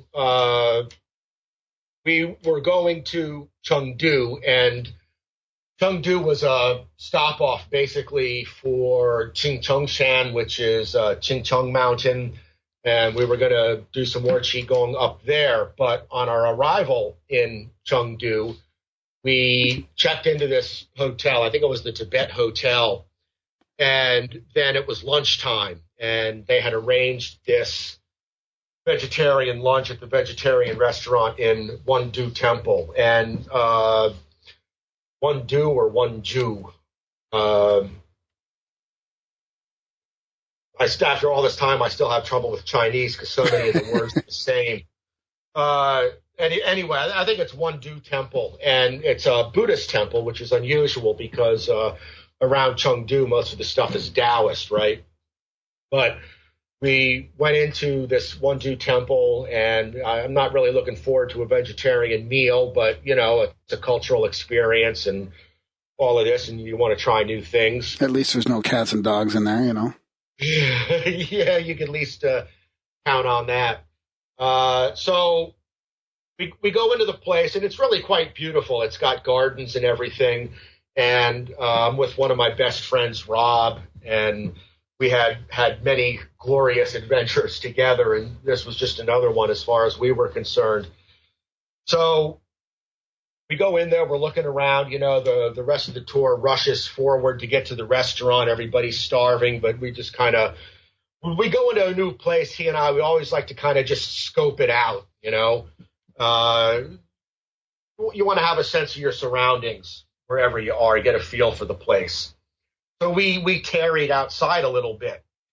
And then our tour guide and translator, very wonderful girl named Li Xiao, just out of college. She had majored in tourism or something and got a lot of these gigs. And she was especially good on these sort of spiritually oriented tours because she knew all the Taoist terminology and had worked with Taoist monks and so forth on a lot of this stuff herself out of her own personal interest. So this kind of translation that people can't typically do, she was very good at. And she was also just a lot of fun, a very friendly person. So an interesting side note, she actually ended up marrying one of the guys on the tour. And he eventually moved to Chengdu to be with her. They lived together for a few years, then moved to New Zealand and are now in Seattle, raising 2 kids. So there was a lot of special things going on with this tour. I just want to add that as a note that this didn't turn out just to be a regular group of tourists going to learn Qigong. There was a lot of interesting things that transpired from that group. So she comes out, hey guys, come on, it's they're getting ready to serve lunch. Get to your table. So we walked into the restaurant. She over there. She says we spot our table, and there are some other people sitting there. My mom's there waiting for us, and then all of a sudden, the energy of I don't know how to describe it. Really, we use this term energy as kind of a catch-all phrase, but the energy of the place changed. And the way I would describe it is if you've ever had a very lucid dream, one of those dreams where you're not sure if you're awake or if you're sleeping, right? It just seems so real. And that's how it felt, like you were in one of these lucid dreams or like you were astral projecting or something. And kind of stepping from out of nowhere comes this little old bald guy that would be familiar to anyone who's ever eaten in a Chinese restaurant or been to like a shop in Chinatown. It's this guy called Lao Shouxing or Nanji Laoren. Nanji Laoren means the old man of the South Pole Star, and Lao Shouxing means the god of longevity. And he's got this bulbous forehead, long white beard, and locks, and he usually carries a staff and a peach. And if you've seen posters of him somewhere, or little statuettes, you know, everyone will probably recognize him. Yeah, right. And we see him. We don't know who he is. We just, like I described to you, we just knew his image from Chinatown or Chinese restaurants, right?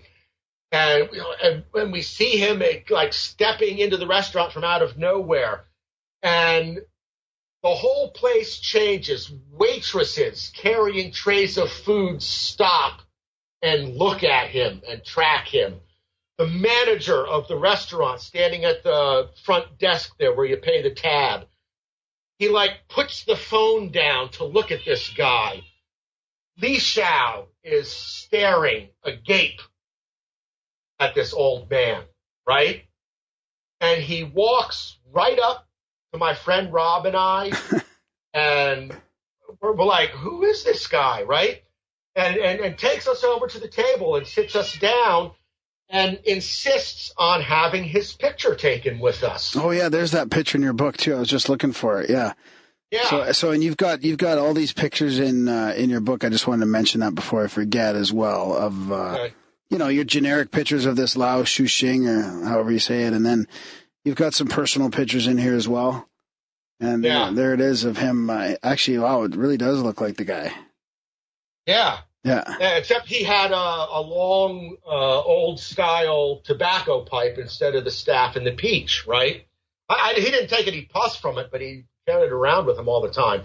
So we sit down with him, and then he like reaches into that robe, like when you watch old episodes of Kung Fu and the blind guy had one of these robes on. He like reaches in there and he pulls out these two big laminated photos of him with two groups of people.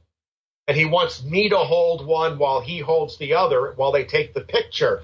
And he's laughing with this high-pitched, mouse-like laugh. Ee, ee, like this. And that's all he ever did the whole time. He never said a word in English or Chinese to anybody. He would just make these squealing sounds, right? So I don't remember who took that picture, but it was neither Rob nor I. And it was somebody who obviously had a one-step camera. I think I cropped out the one-step frame for the picture I used in the book. But when I asked my mom to see if she could find that and scan it for me, she sent me a scan that clearly had the frame of the old one-step camera around it. That white part where you could hold it while it was developing. Yeah. The Polaroid style, yeah. Right. So I know she didn't take it because she's in the photo. But anyway, that was it. And Rob and I went up to Li Xiao and we said, who is this guy? She's like, I don't know. I've been here 100 times. I don't know who that guy is. I've never seen him before. And I said, well, does like the restaurant hire him to take pictures with the tourists? She said, I don't think so. He didn't ask for any money. So she inquired at the restaurant, asked the waitress, the manager, whatever. And they're like, well, we'd never seen him before. And then he got up and some of our people went outside with him and, he joked around with them. He would make these jokes with the camera and he would hold it up and pretend to take pictures. And then somebody would go to take a picture of him and he would immediately hold up his camera or the camera he took from someone to block his face. And he kibitzed with everybody like this for a little bit. And Rob and I were like inside there still inquiring with Li Xiao. We wanted to get the scoop on what was going on because although we didn't know exactly what was happening, we knew that it seemed very unusual. It just felt different. You know what I mean? Yeah. And from where we were talking to Li Xiao, we could glance outside and see the guy out there playing with the other people from our group. And finally, we saw these older ladies come in from our group, and we're like, hey, where's that guy? And they're like, oh, we left him outside right there.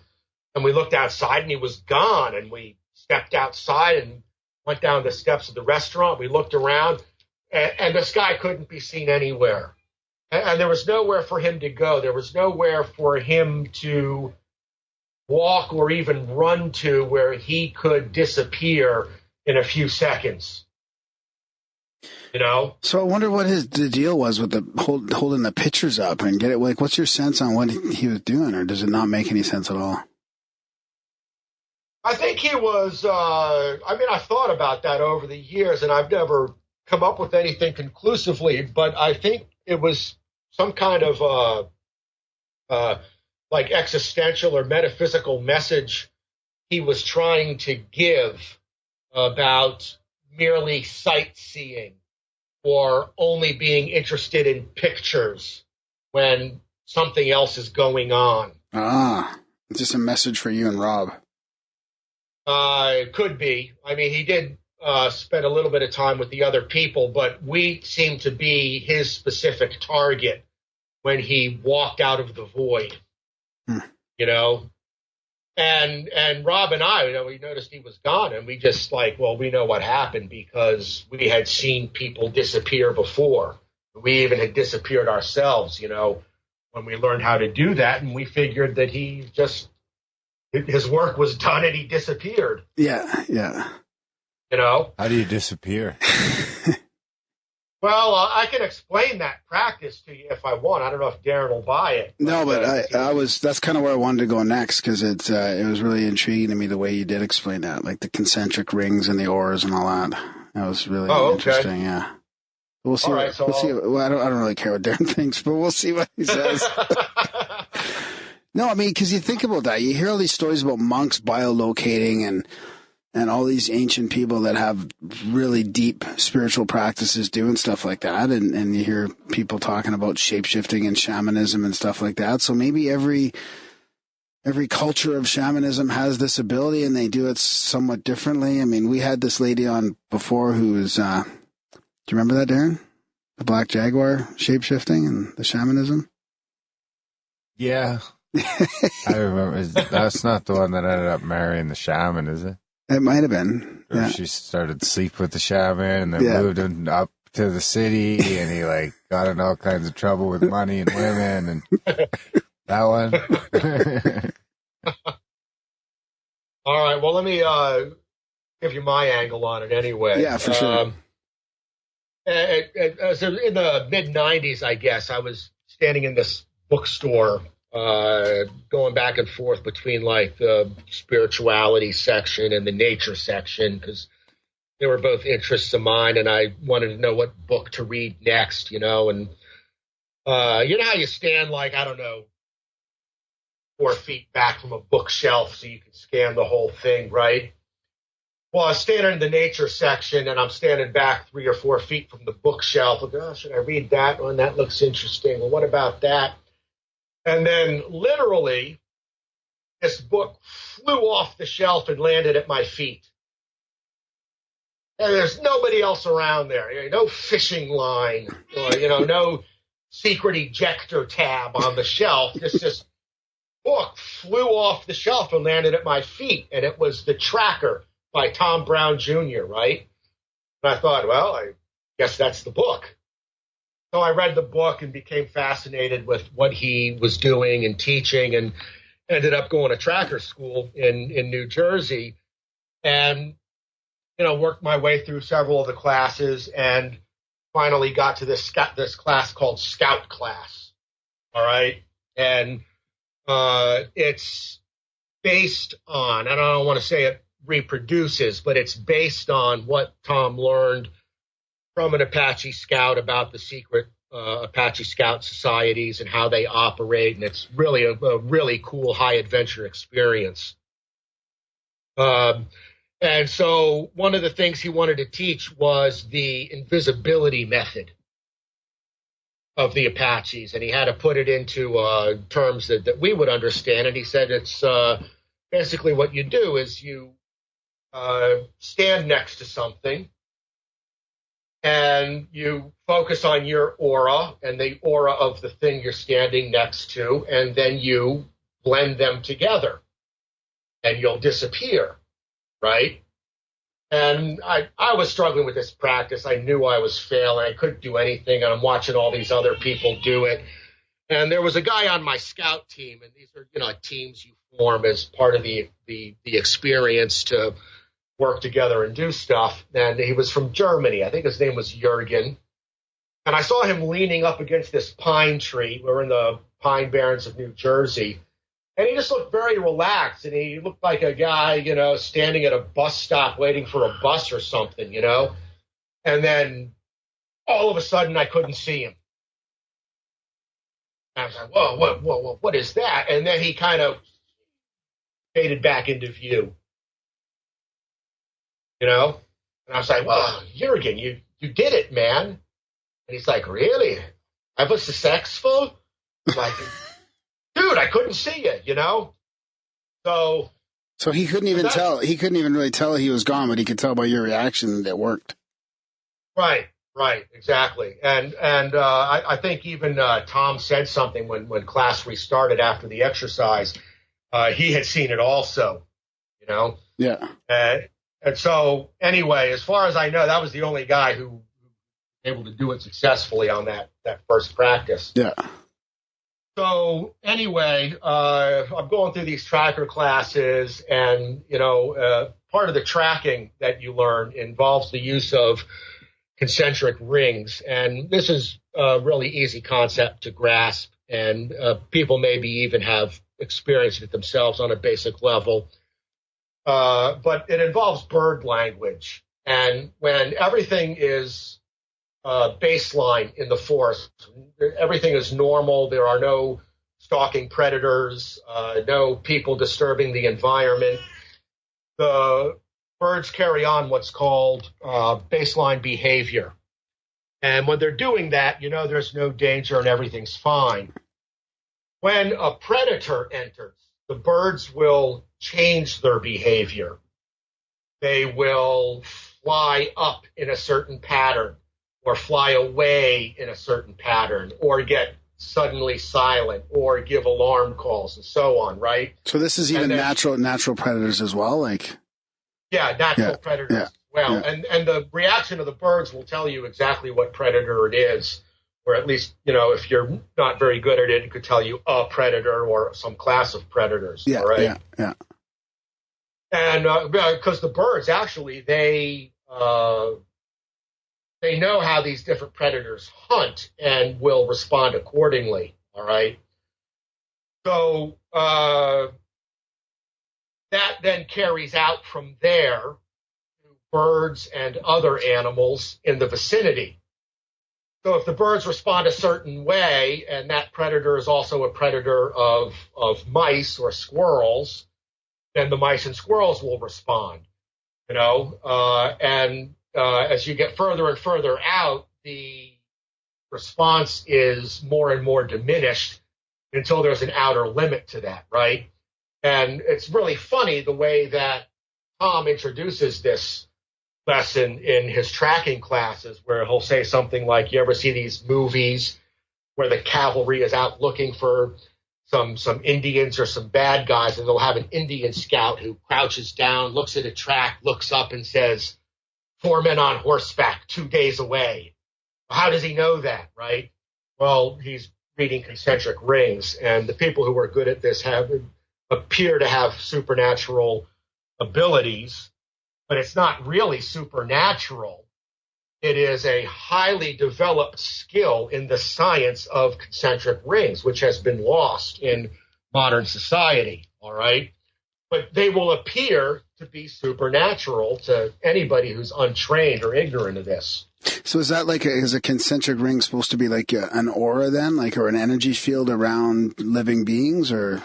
Well, that's going on spiritually, but just at the basic physical level, it has to do with bird and prey species behavior. Right.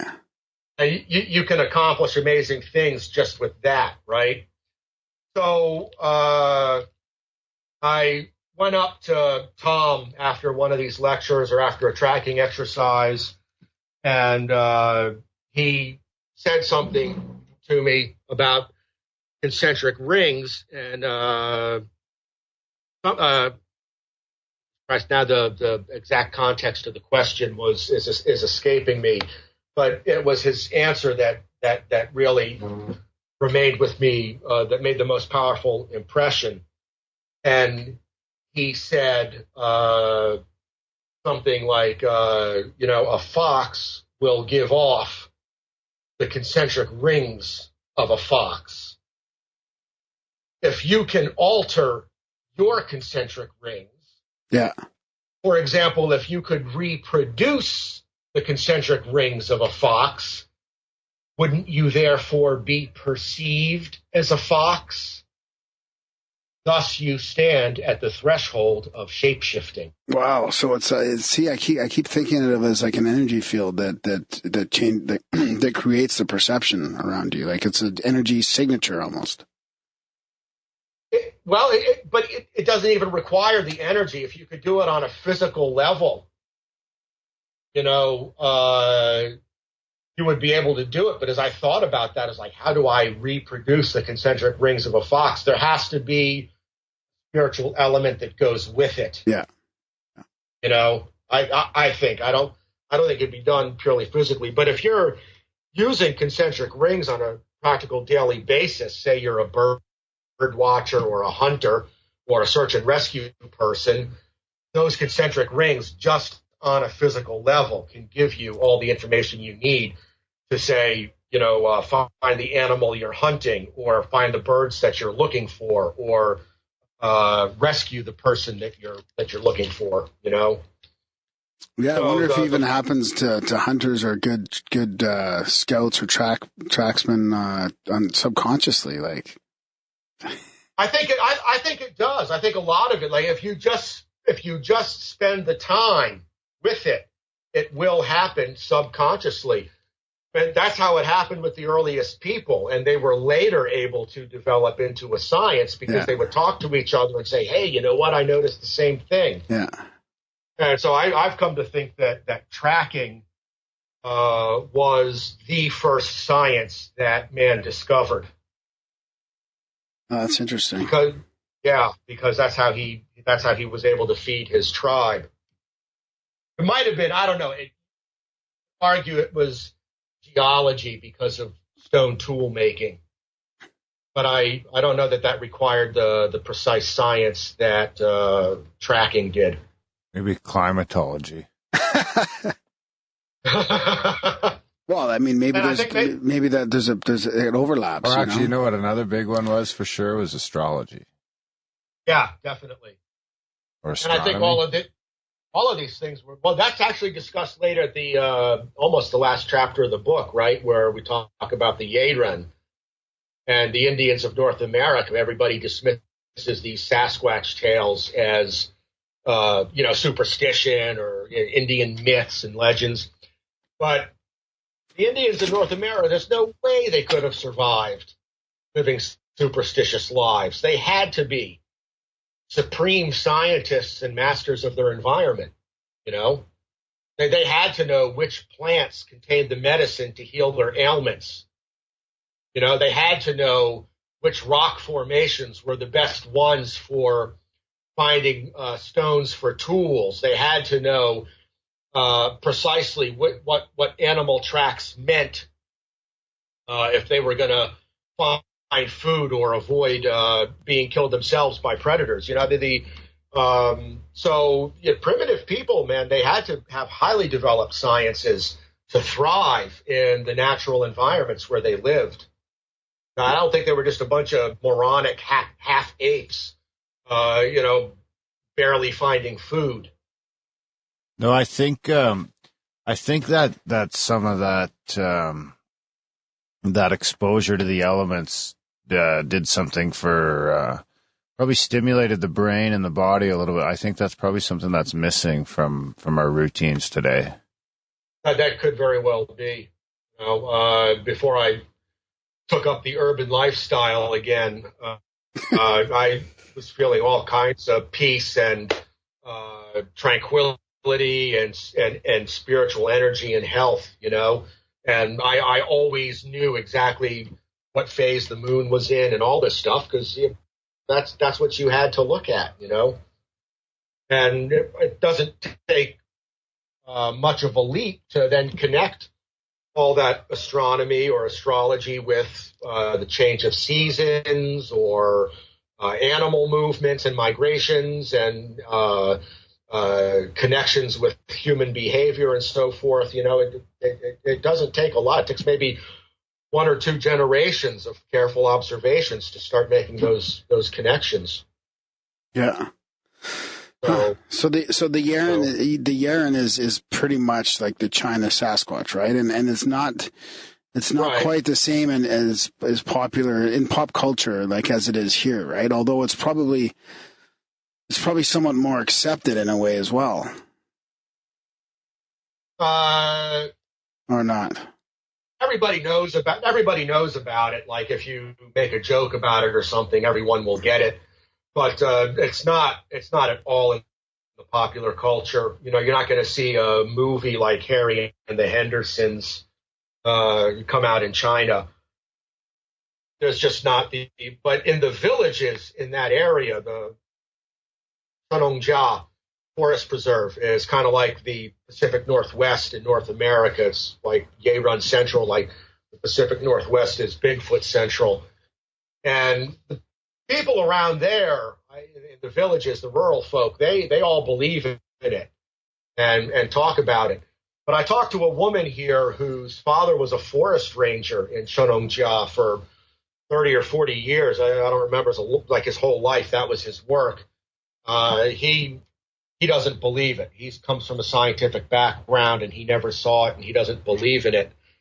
But the people who live there, I don't think hold that it is some form of a relic hominid walking around. I think it has more of a semi-physical, semi-ethereal quality to them. And that's kind of the way you see it in the ancient poems. But if you go back far enough, it does have a physical reality. There's even fairly recent stories from the 1940s of people shooting these creatures, you know, and killing them. In China, or yeah?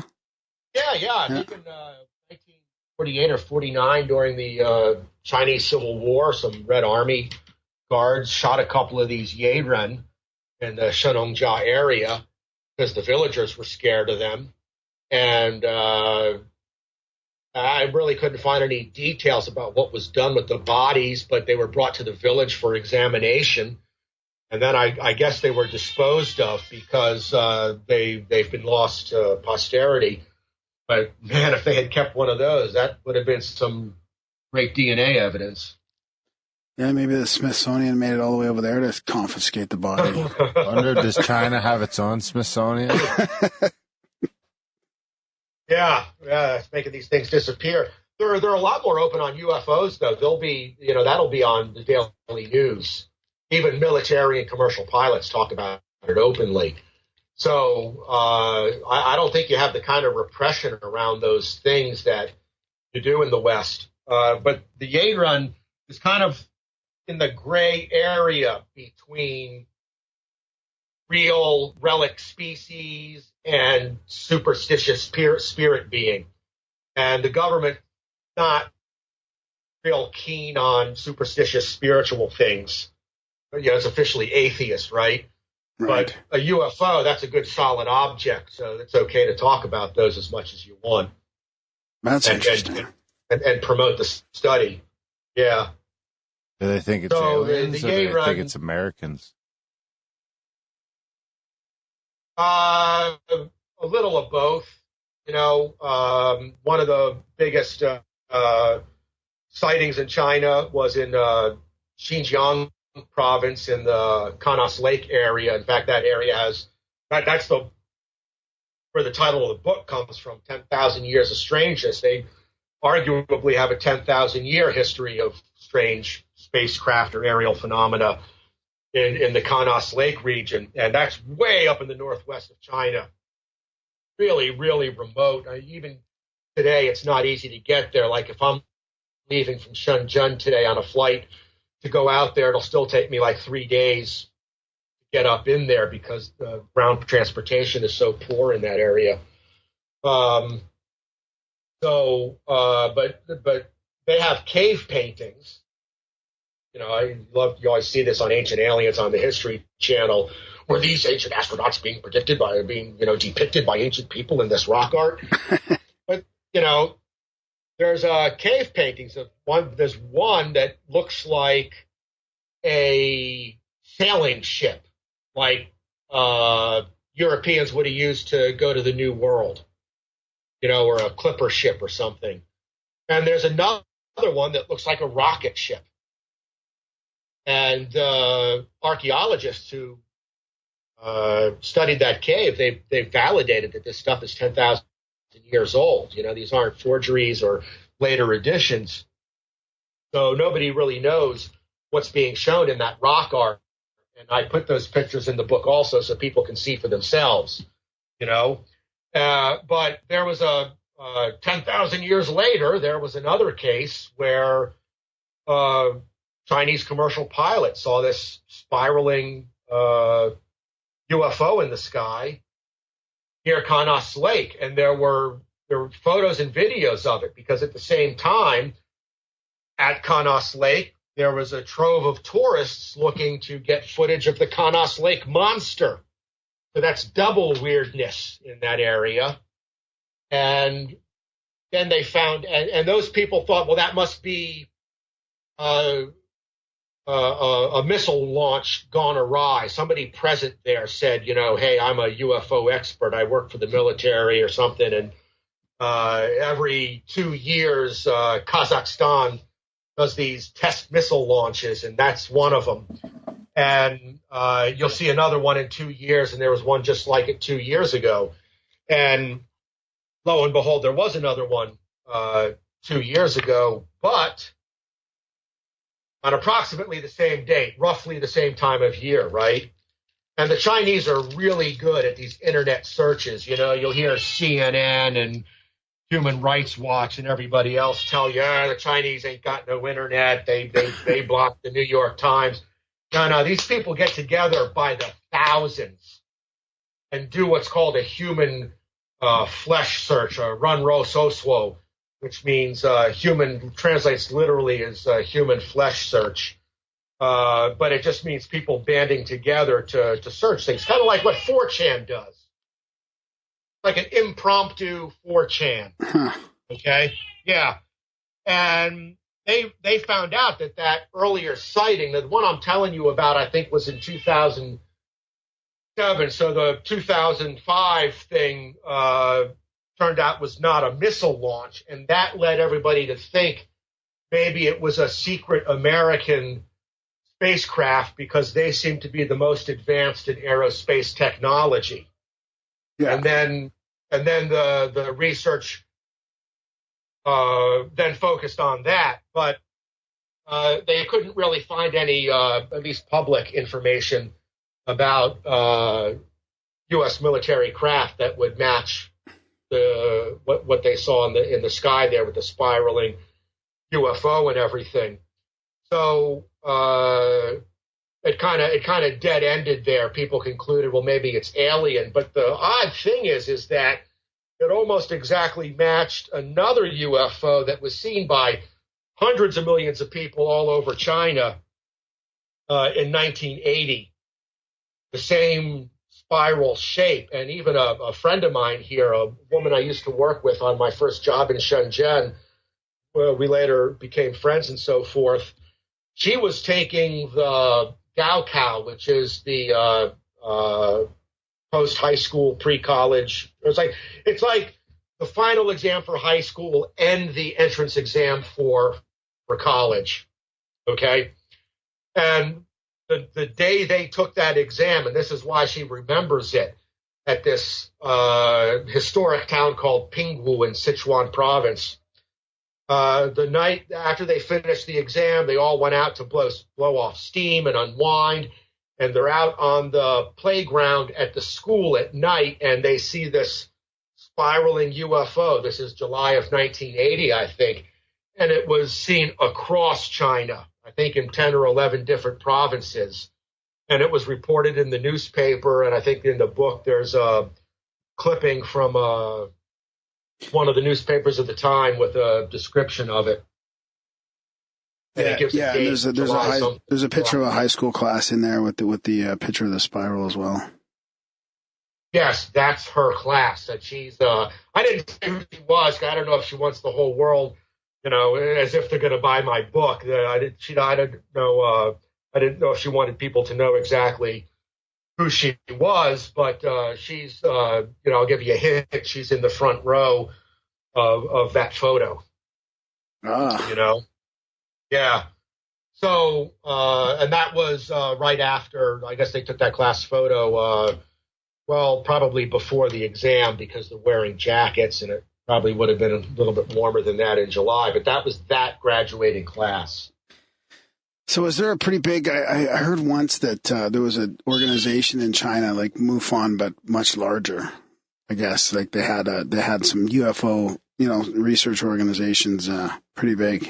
Are you in contact with them at all? Or is that something that you came across? No, I've heard about them, and I can't remember the name. They even publish a magazine. It's really hard with the language barrier to make those kinds of contacts, although nowadays I guess most educated people would speak enough English to make that possible, even if they couldn't speak about UFOs in much depth with English.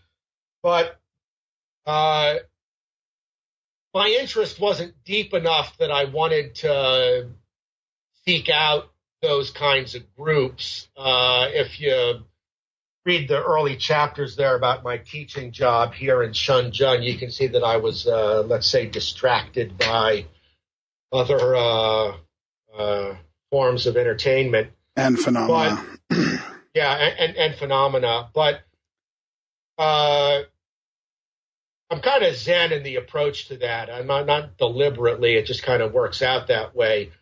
I kind of like to leave these experiences to spontaneity. Yeah, I know what you mean. Plus, you have a lot of different topics to cover in this book as well. I mean, if you go down too far down the UFO road, then you're going to leave something else out. I mean, there's all kinds of other stuff in your book. And I also wanted to mention before I forget that I liked how you had a personal touch to the book as well. It wasn't just dry about all these cases. You talked about your own experiences in China and your own paranormal experiences as well, and talking to people that you knew that had experiences, and it's I appreciate that. That's characteristic of the paranormal, I think, though. I mean, people do often miss that, but instead of trying to explain what this was or how this happened or why that is, I kind of left it in the context of personal experience, because so much paranormal that supposedly gets quote unquote investigated is like that. These things happen very often unexpectedly. They're very ephemeral, and then you can't reproduce it when you want to. And you're left wondering, what the hell was that? Yeah. What the fuck just happened? Yeah. And that's kind of how I wanted to. Come across. Sorry about that. I accidentally knocked the headphones out of my ears when I gestured, but I wanted to leave it in that personal context, because that's how people experience it. And then some investigator comes along and tries to make sense out of that. Yeah. But I'm not going to let on to know like I have all the answers on that stuff. So let people come up with their own ideas. Yeah. So sticking with that lake. Yeah, I wanted to get into this lake monster. Yeah, well, it's super. There's an interesting history to the name of the lake and everything. Pictures look really similar to the Canadian Shield. Yeah, Darren will get into this because he's a Genghis Khan. He's been into this Genghis Khan story lately. Cool. Sid, you guys have that the one in BC. Yeah, Ogopogo. Yeah. So it seems like just about every country nowadays has a lake monster it can call its own. So this is the same lake you're talking about the UFO sighting was at, right? I mean, so it's one of these. It seems like a bit of a hotspot or an area of high strangeness. So you got this UFO sighting and then this lake monster. That's I guess probably the most popular lake monster in China then. Yes, it is, and it might be one of the best documented lake monsters in the world. People would normally think that Loch Ness Monster is, but there have been scientific expeditions that have come up with squat in Loch Ness. The National Geographic sponsored one, and there were a couple of others and so forth. And even the best photograph of the Loch Ness Monster, it turns out, was hoax. The guy confessed on his deathbed. So the thing about Kanas Lake is because it's so remote and because China has opened up so recently, people outside China don't really know too much about it. But if you get on the Chinese version of YouTube, which is called Youku.com, there's a lot of footage of this creature. And since the 1980s, scientific expeditions have been going out there. And unlike Loch Ness, these expeditions have mixed results. Huh. You know, and there's one in there, I think, from 1985, where one of the scientists snapped a picture of like this giant fish. Now, you know, we're not talking about like some leftover plesiosaur like they always say in Loch Ness. We're talking about a genuine giant fish in this lake. And when you compare the fish to a tree in the same photograph on the shoreline, the thing is like 16 feet long, which for a freshwater fish is humongous. And the local Tuvan say this thing will sometimes come to the water's edge, jump out and eat a horse or a cow. And I don't know if a 16-foot fish is big enough to grab a horse or a cow, but 16 feet's pretty big. You know, you see the crocodiles that big in Africa, right, grabbing those wildebeest and pulling them under. So maybe there's something to that. They also went out there and put out these specially designed seine nets, right, super strong seine nets and whatnot, to try to net one of these giant fish or monsters, whatever it is. Yeah, this is after someone was said that it's impossible, because someone was trying to say this was a salmon or something, right? A landlocked salmon, and the scientist was like, "Well, you can't get salmon that big, right?" Right. It was a local type of salmon called taimun, and it's in the salmon family. I guess, you know, the way zoological taxonomy works. It's not exactly a salmon. You know, you have the family of salmons, Salmonidae, and then you have genera of fish within that family, some of those being the true salmons and others being closely related, and the taimun is one of the closely related ones, I think. And the guy was saying, yeah, I mean, a fish can only grow so big. The guy who said that, I can't remember his name now, I'd have to open up the book, but he was from like an aquaculture institute where, you know, they do serious scientific studies on raising fish and seaweed and other aquacultural products for commercial use. So the guy is, you know, knows a lot about these things. His expedition didn't catch any salmon, I think, bigger than like 2 meters, which would, you know, be about 6 feet. So he doesn't think that the giant fish is there. But you have these other trained scientists, biologists, and whatnot, who photograph these giant fish. There's another photograph of a giant fish under the water surface approaching another net. And if you get on Youku and look at the videos, some of them can't be like multiple fish in a school churning the surface. It's like a single organism that's moving through the water, though it's not clear. And then you have another one where you have a forest patrol boat that's out on the lake one day, and they're cruising along, and a humongous, giant thing, like it was so big they couldn't even really, they were so awed by it, they didn't really notice what kind of a creature it was. But the thing was bigger than their boat. It jumps out of the water, you know, 12, 15 feet over their head, something like this, and then falls back down. They get terrified because this thing could eat their boat. That's how big it was. And they race back to shore, and they find out exactly at that moment when this thing jumped out of the lake, there was an earthquake with the epicenter right there, or just a few miles away from Kanas Lake. and witnesses on the shore report having seen the creature, but they were also frightened by the earthquake occurring at that moment. Nobody thought to take a picture of it. So almost as if the earthquake happened fairly close and it was trying to get away or it forced it to the surface or something like that.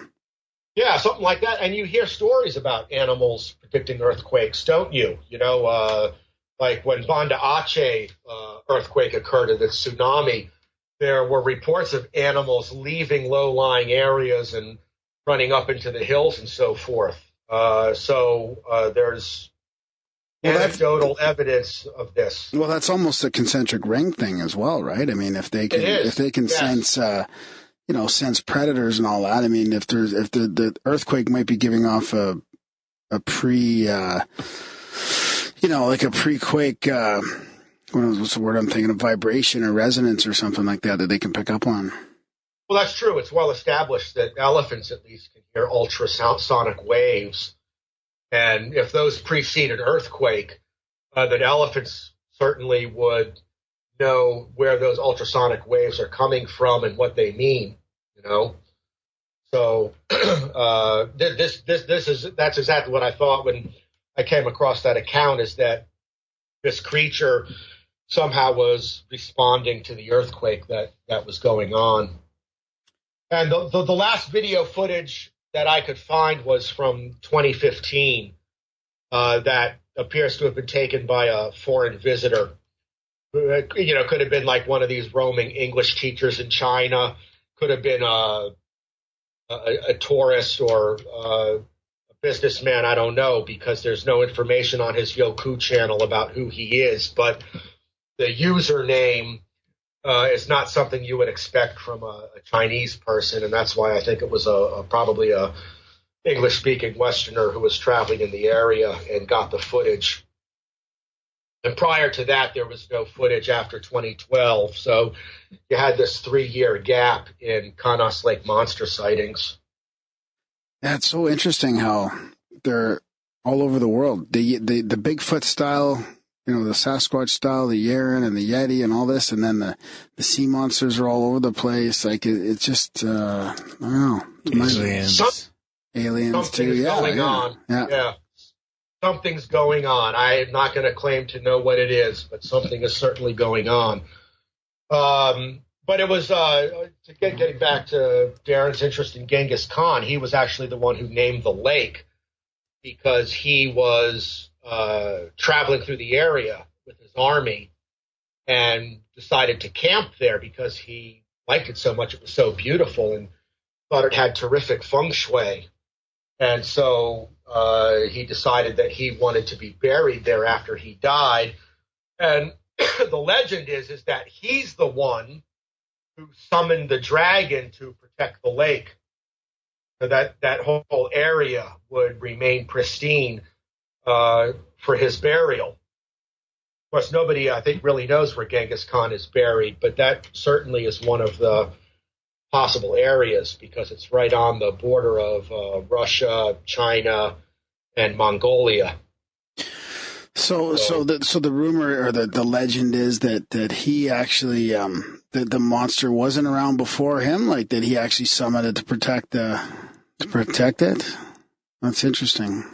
That wasn't really clear to me. The local Tuvan people who descend from members of Genghis Khan's army tell the story that he summoned the dragon. And I don't even really know what kind of a dragon it is because the normal word for dragon is long, but this is specified as a jiaolong. And nobody I talked to could really translate that other than to say it was some kind of a dragon. And I've seen other people would say shiny dragon, scaly dragon, water dragon, and so on. So I don't really know exactly what kind of a dragon that is. Well, how do dragons fit into this whole thing? I mean, if you know, it's such a popular. It's hard to say. Popular archetype. It is, and in addition to that, the word for dragon in Chinese is used, I don't want to say haphazardly, but it's a common term for a lot of things that have nothing to do with mythology or spirits or gods. For example, the word for dinosaur, kunlong, describes these as a kind of dragon.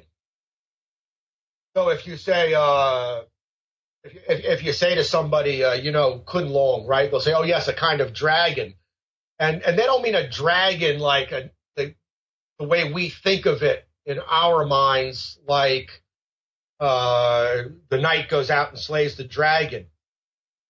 They're just thinking of it as, a huge reptile. When they say, oh yeah, the kunlong, it's a kind of dragon. I said, oh, the English word is dinosaur. Oh, okay, dinosaur. But to them, to describe it as a dragon is just a term of description. Huh.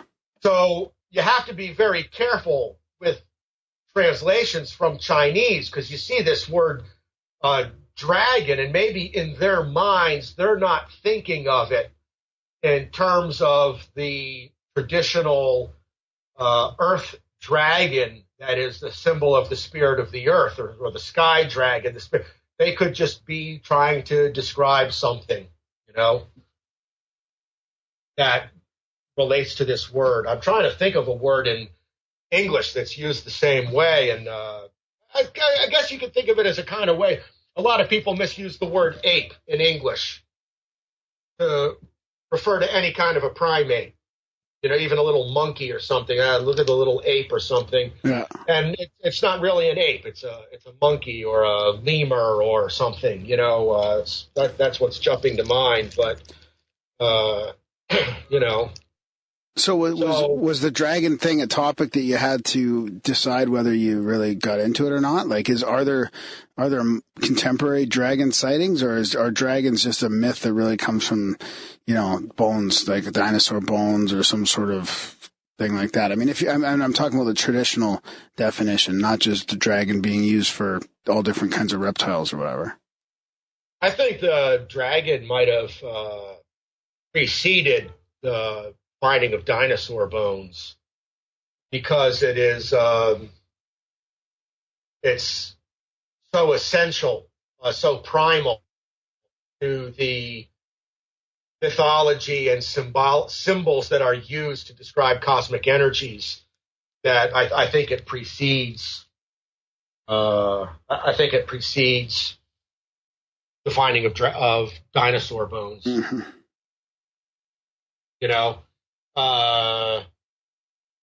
I can't really be sure of that. I didn't do too much research into dragons or dragon symbology, because I wanted to put new things in the book, things that people probably hadn't heard about or that hadn't been covered much. Yeah. So there's a lot of contemporary ghost stories, my personal experiences, and then the Yeren I decided to cover because I found so much ancient history that can describe that, and it touched me as a zoologist, that and someone who's involved in spiritual studies, shamanic studies, and things like that. That it was interesting enough that I thought I could maybe bring a new perspective to that.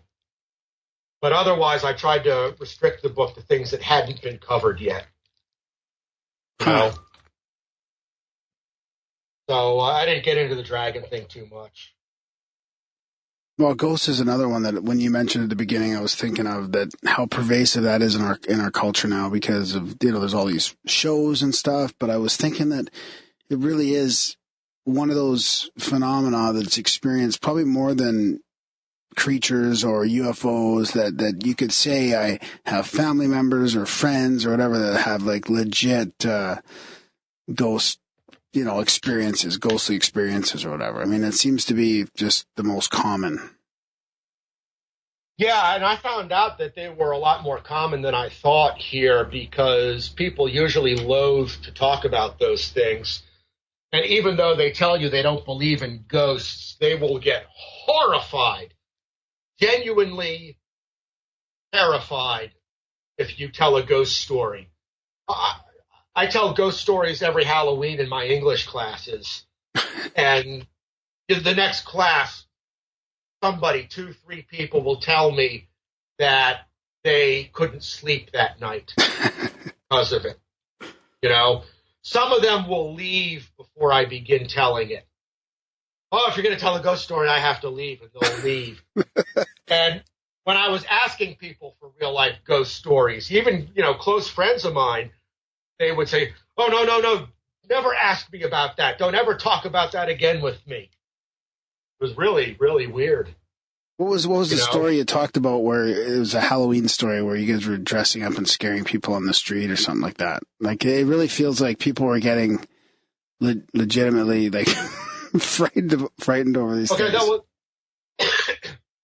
That wasn't me. That was another group of expats up in Shanghai who have a YouTube channel. I think I put the link to that specific video in the book. I had no idea how Kindle worked before writing this book, and I thought, well, maybe if there's a version of Kindle, they can tap that link and watch the video, right? But in any case, that refers to a kind of Chinese vampire zombie combination called a jiangshi, which means stiff corpse. And when we watch these horror movies out of Hong Kong that contain those zombies, the jiangshi, and we see how they work, and you know, we laugh at it. We go, oh, that looks so stupid. How can that scare anybody? But the locals here, man, they're terrified of these things. I guess because when they're children, they hear these horror stories about them, and that image stays with you the same way, you know, the images of our monsters stay with us. Maybe they don't seem so scary to people here, you know.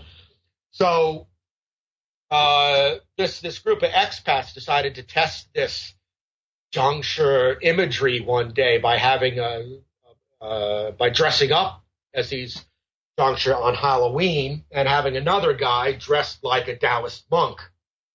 And it was a group of friends. I don't want to say expats because it's, you know, I was, I think I misspoke there.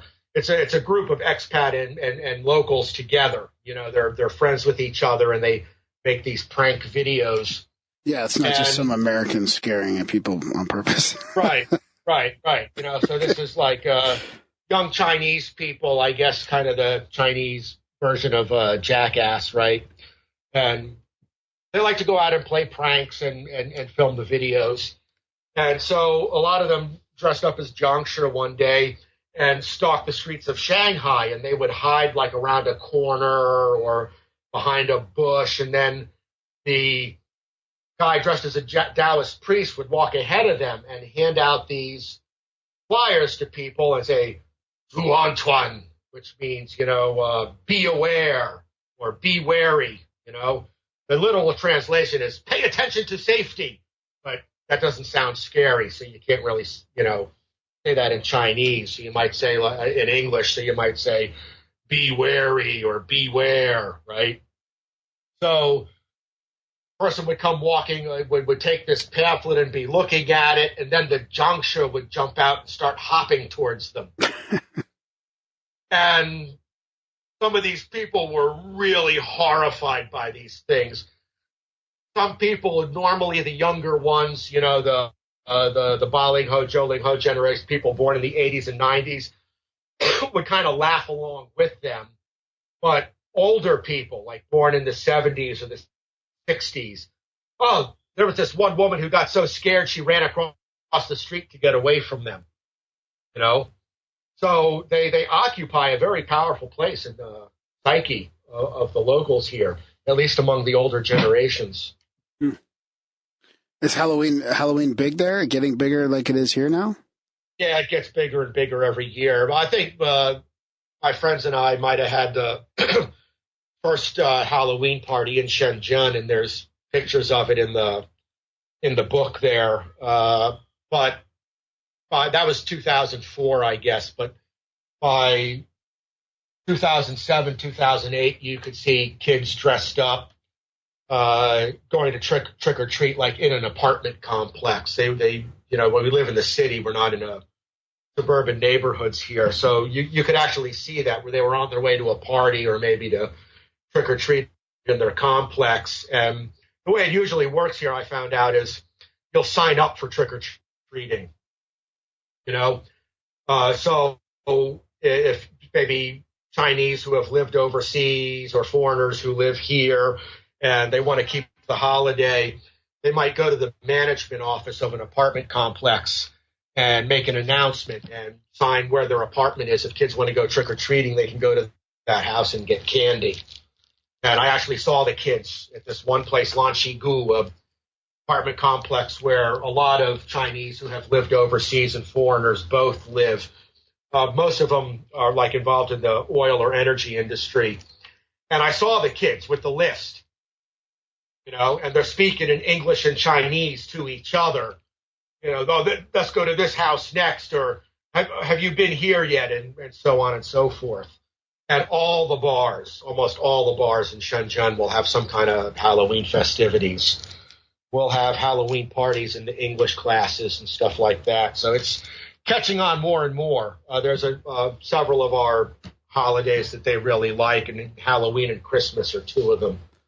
Those are the best, Halloween. We used to have some great Halloween parties back in the early to mid 90s. I bet you did. Yeah, I think it's really important to them too, because normally it's a more reserved, I don't want to say repressed, but it's a more reserved culture than ours is. People are shyer about showing who they are in public, and Halloween is a time where they can do that, you know. So it's an important time of self-expression for them. So we're almost running out of time here. Is there stuff that you think we should talk about before we wrap it up? I got to vouch for the book is awesome. It's a really good story, and before I forget to mention as well, we're going to put you're gonna put a discount on the book on Amazon in a couple weeks when this will be released. So when people hear this, they can hopefully go to Amazon and it'll be discounted as well. And it just came out like recently, right? Like very recently. Yeah, March 1st. Yeah. The book was originally, I was challenged to write this book by Tim over at BOA, and I kind of took up the challenge to do it. It was really a project that was done for fun, and I guess that's another reason why it has some personal stories in it, is because it kept me motivated to keep going with it and see how I could make this a personal journey and want to write about it. Yeah. You know? Yeah. And so it's got some pretty good personal anecdotes and family stories in there. In addition, there's another layer to it where we talk about the differences between Chinese and Western culture, or little insights to how things work in China. It's got some plugs for Chinese places and products that I think are good, that I think it's important for Westerners to know about, so they don't go along with this monolithic view of China presented in the mainstream media. It's for guys who want to read the book. There literally are hot Asian chicks in it, so you might dig that if you're into that. And I think just overall it's an enjoyable read, which is really all I wanted it to be. But it's also got new and interesting paranormal and parapsychology tales from China in it, things you never heard about before, And what I'm hoping is that people with a more serious and deeper interest than I have in these things will look at that book and say, let's run with that. Let's have an expedition to Kanas Lake, or let's have an expedition to Shenongjia. And see if we can spot these things, Let's find a good local translator and really dig into the local ghost stories and tales and see what we can come up with, because China's really neglected by Western researchers. So, maybe this book can be a launch point for some of them to come over here and then write their own book about what they find. Yeah, it's a good starting point for sure. There's lots of good stuff in it, and any of these chapters could go, into a book on their own, really. Yeah. Well, probably, yeah. If you want to do the research, you could easily do that. Yeah. So, Yeah, right on. But yeah, as the bad William Shatner impersonation in the old cartoon said, buy my book. Well, yeah. What was that? The Critic? You ever have that in Canada, The Critic? I don't know. Did we, Darren? I don't Was think that so. that little Like annoying little cartoon dude? Yeah, it was the guy from Saturday Night Live. I can't remember his name now, but yeah, he would go to these celebrity parties and people would be walking around.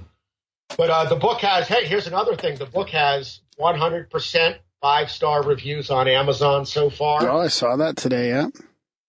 So, you know, it's good. People will like it. And I'm working on a second book now. So when that comes out, I'll let you guys know. What's going that? to be a little bit of a. It's gonna be about alternative research, not necessarily the paranormal, but maybe more like alternative history. Okay. And I don't want to say too much about it because I think it's the first one. I'll be doing the first one of these projects. It's, I think, a brilliant idea that has to be done. Not that my execution will be brilliant, but I think it's a project that needs to be done to recognize some work that's out there that needs to be recognized. Yeah, it's kind of like what we were talking about at the beginning, you know, that sort of maybe partly evolution and part, you know, ancient history and mystery that, because it goes back so far just in China, right? I mean, that's a good way to go. I want to write something that's going to maybe like link up some of these topics and stuff like that. And again, it's inspire people to do more research. So right on.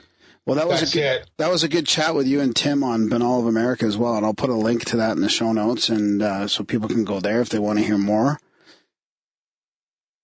Well, Tim and I will both appreciate it. And I guess since I'm here on his behalf, I will thank you for both of us. Right on. Well, thanks for coming on, Carl. It's been a great chat, and like your work so far, and good luck on the second book. And keep in touch, and maybe we'll have you back on. Yeah, let us know when that book comes out. But, absolutely. Yeah. Well, it's pretty early. What is it, like 8 in the morning there? No, it's 12. Well, it's going on 10:30 now. Oh, yeah. I have a 12 o'clock class I got to get to. But I'll just finish by saying thank you to you guys for having me on. I really appreciate it. And, you know, when I first listened to your show, I really dug the format, and it was really unique. And I like listening to it. And when I finished this project, I thought, you know, this would be like a great thing for Grimerica. Right on. I'd love to talk to those guys about this, you know. So keep doing what you're doing, man. I think it's interesting. It opens up these alternative subjects to a group of people who may not listen to them otherwise. Yeah, exactly. Yeah. Well, thanks a lot for that, and thanks for coming on. Yeah. Okay. All right. Well, you guys take care and enjoy the spring, and maybe we'll talk again in the future. Okay, buddy. We will. Okay. All right. Bye-bye. Take care, man. Bye-bye. All right, bye-bye. And that was our chat with Carl Joseph DeMarco. That was a fun one. Yeah, that was good. I like storytelling ones and finding out about new lake monsters. Yeah, new lake monsters. Yeah, you were browsing some pictures there. It looked like there's some pretty cool pics on there. What'd you think? I didn't want to interrupt him by talking about that, but better than Loch Ness. Yeah. Who knows? I wanted to sort of get a little deeper into the shamanism thing as well, and the disappearances and the qigong. Like he seemed to, you know, there's a whole bunch of stuff connecting that. But I wanted to keep it on all these different topics that he has. Word up. And yeah, China's kind of undiscovered. I think there's a lot of history there. Like that, right? Yeah. China for sure, and it's fucking huge. Yeah. Who knows what's in there? Who knows what's in Antarctica? Yeah, it's interesting. They have like over 100 cities of 1 million people too, or something like that. Really? Yeah. That's crazy. Yeah, and that's like 100 cities like Calgary size. That's crazy. Plus all the bigger ones. Yeah. Huh. Yeah. Crazy shit. Crazy shit. Well, big thanks to Carl for coming on the show. Bridging that fucking giant time zone problem, which is usually a problem with people on that side of the world, but Carl was great. Yeah. Big thanks to him for that. Big thanks to you guys for supporting the show and helping keeping the show going. Honestly, if it wasn't for our monthly subscribers, the show would not be here anymore. That's right. So check out grimerica.ca/support, guys, for all the different ways you can help keep us. Sponsor, ad, affiliate, all that shit free. No paywalls, no back catalog fees, nothing. We'll keep it all free, and you guys support the show when you can. Spread the word where you can. Spam grab all the time. Yeah, you can connect with us on Instagram and Twitter. And we got a couple of postcards recently, so you can send shit to the P.O. Box, too. That's nice. Yeah, all that, the P.O. Box info is on grimerica.ca/contact, which is also in the show notes. It's all in there, guys. So, go to the show notes right now. Do all the shit on the list, and then you're good to go. You're supporting the show. You're good to go for another month. Yeah, sign up for the $5 a month plan. Why not? Everyone should sign up for the $5 a month plan, and then you're paying about $1 an episode. Yeah. Everybody wins. Yeah, that's right. Less than the price of a cup of coffee a month. We can buy some more cords Starbucks too. Worth Cords always the first thing to go. What's a Starbucks? $2, $2.25 in the States. It's the same in the States. It's just for the price of 4 coffees a month, 2 coffees a month. You can sign up for the show. Yeah. All right, guys. Thanks for listening, and we will see you next week.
fait un tout vraiment magnifique.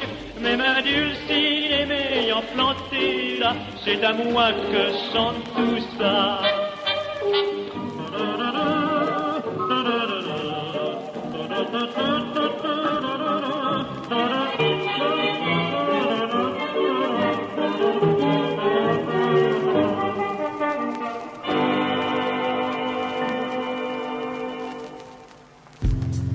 If they make you laugh, if they make you cry, if they blow your mind, why not go online to Grimerica.ca/support.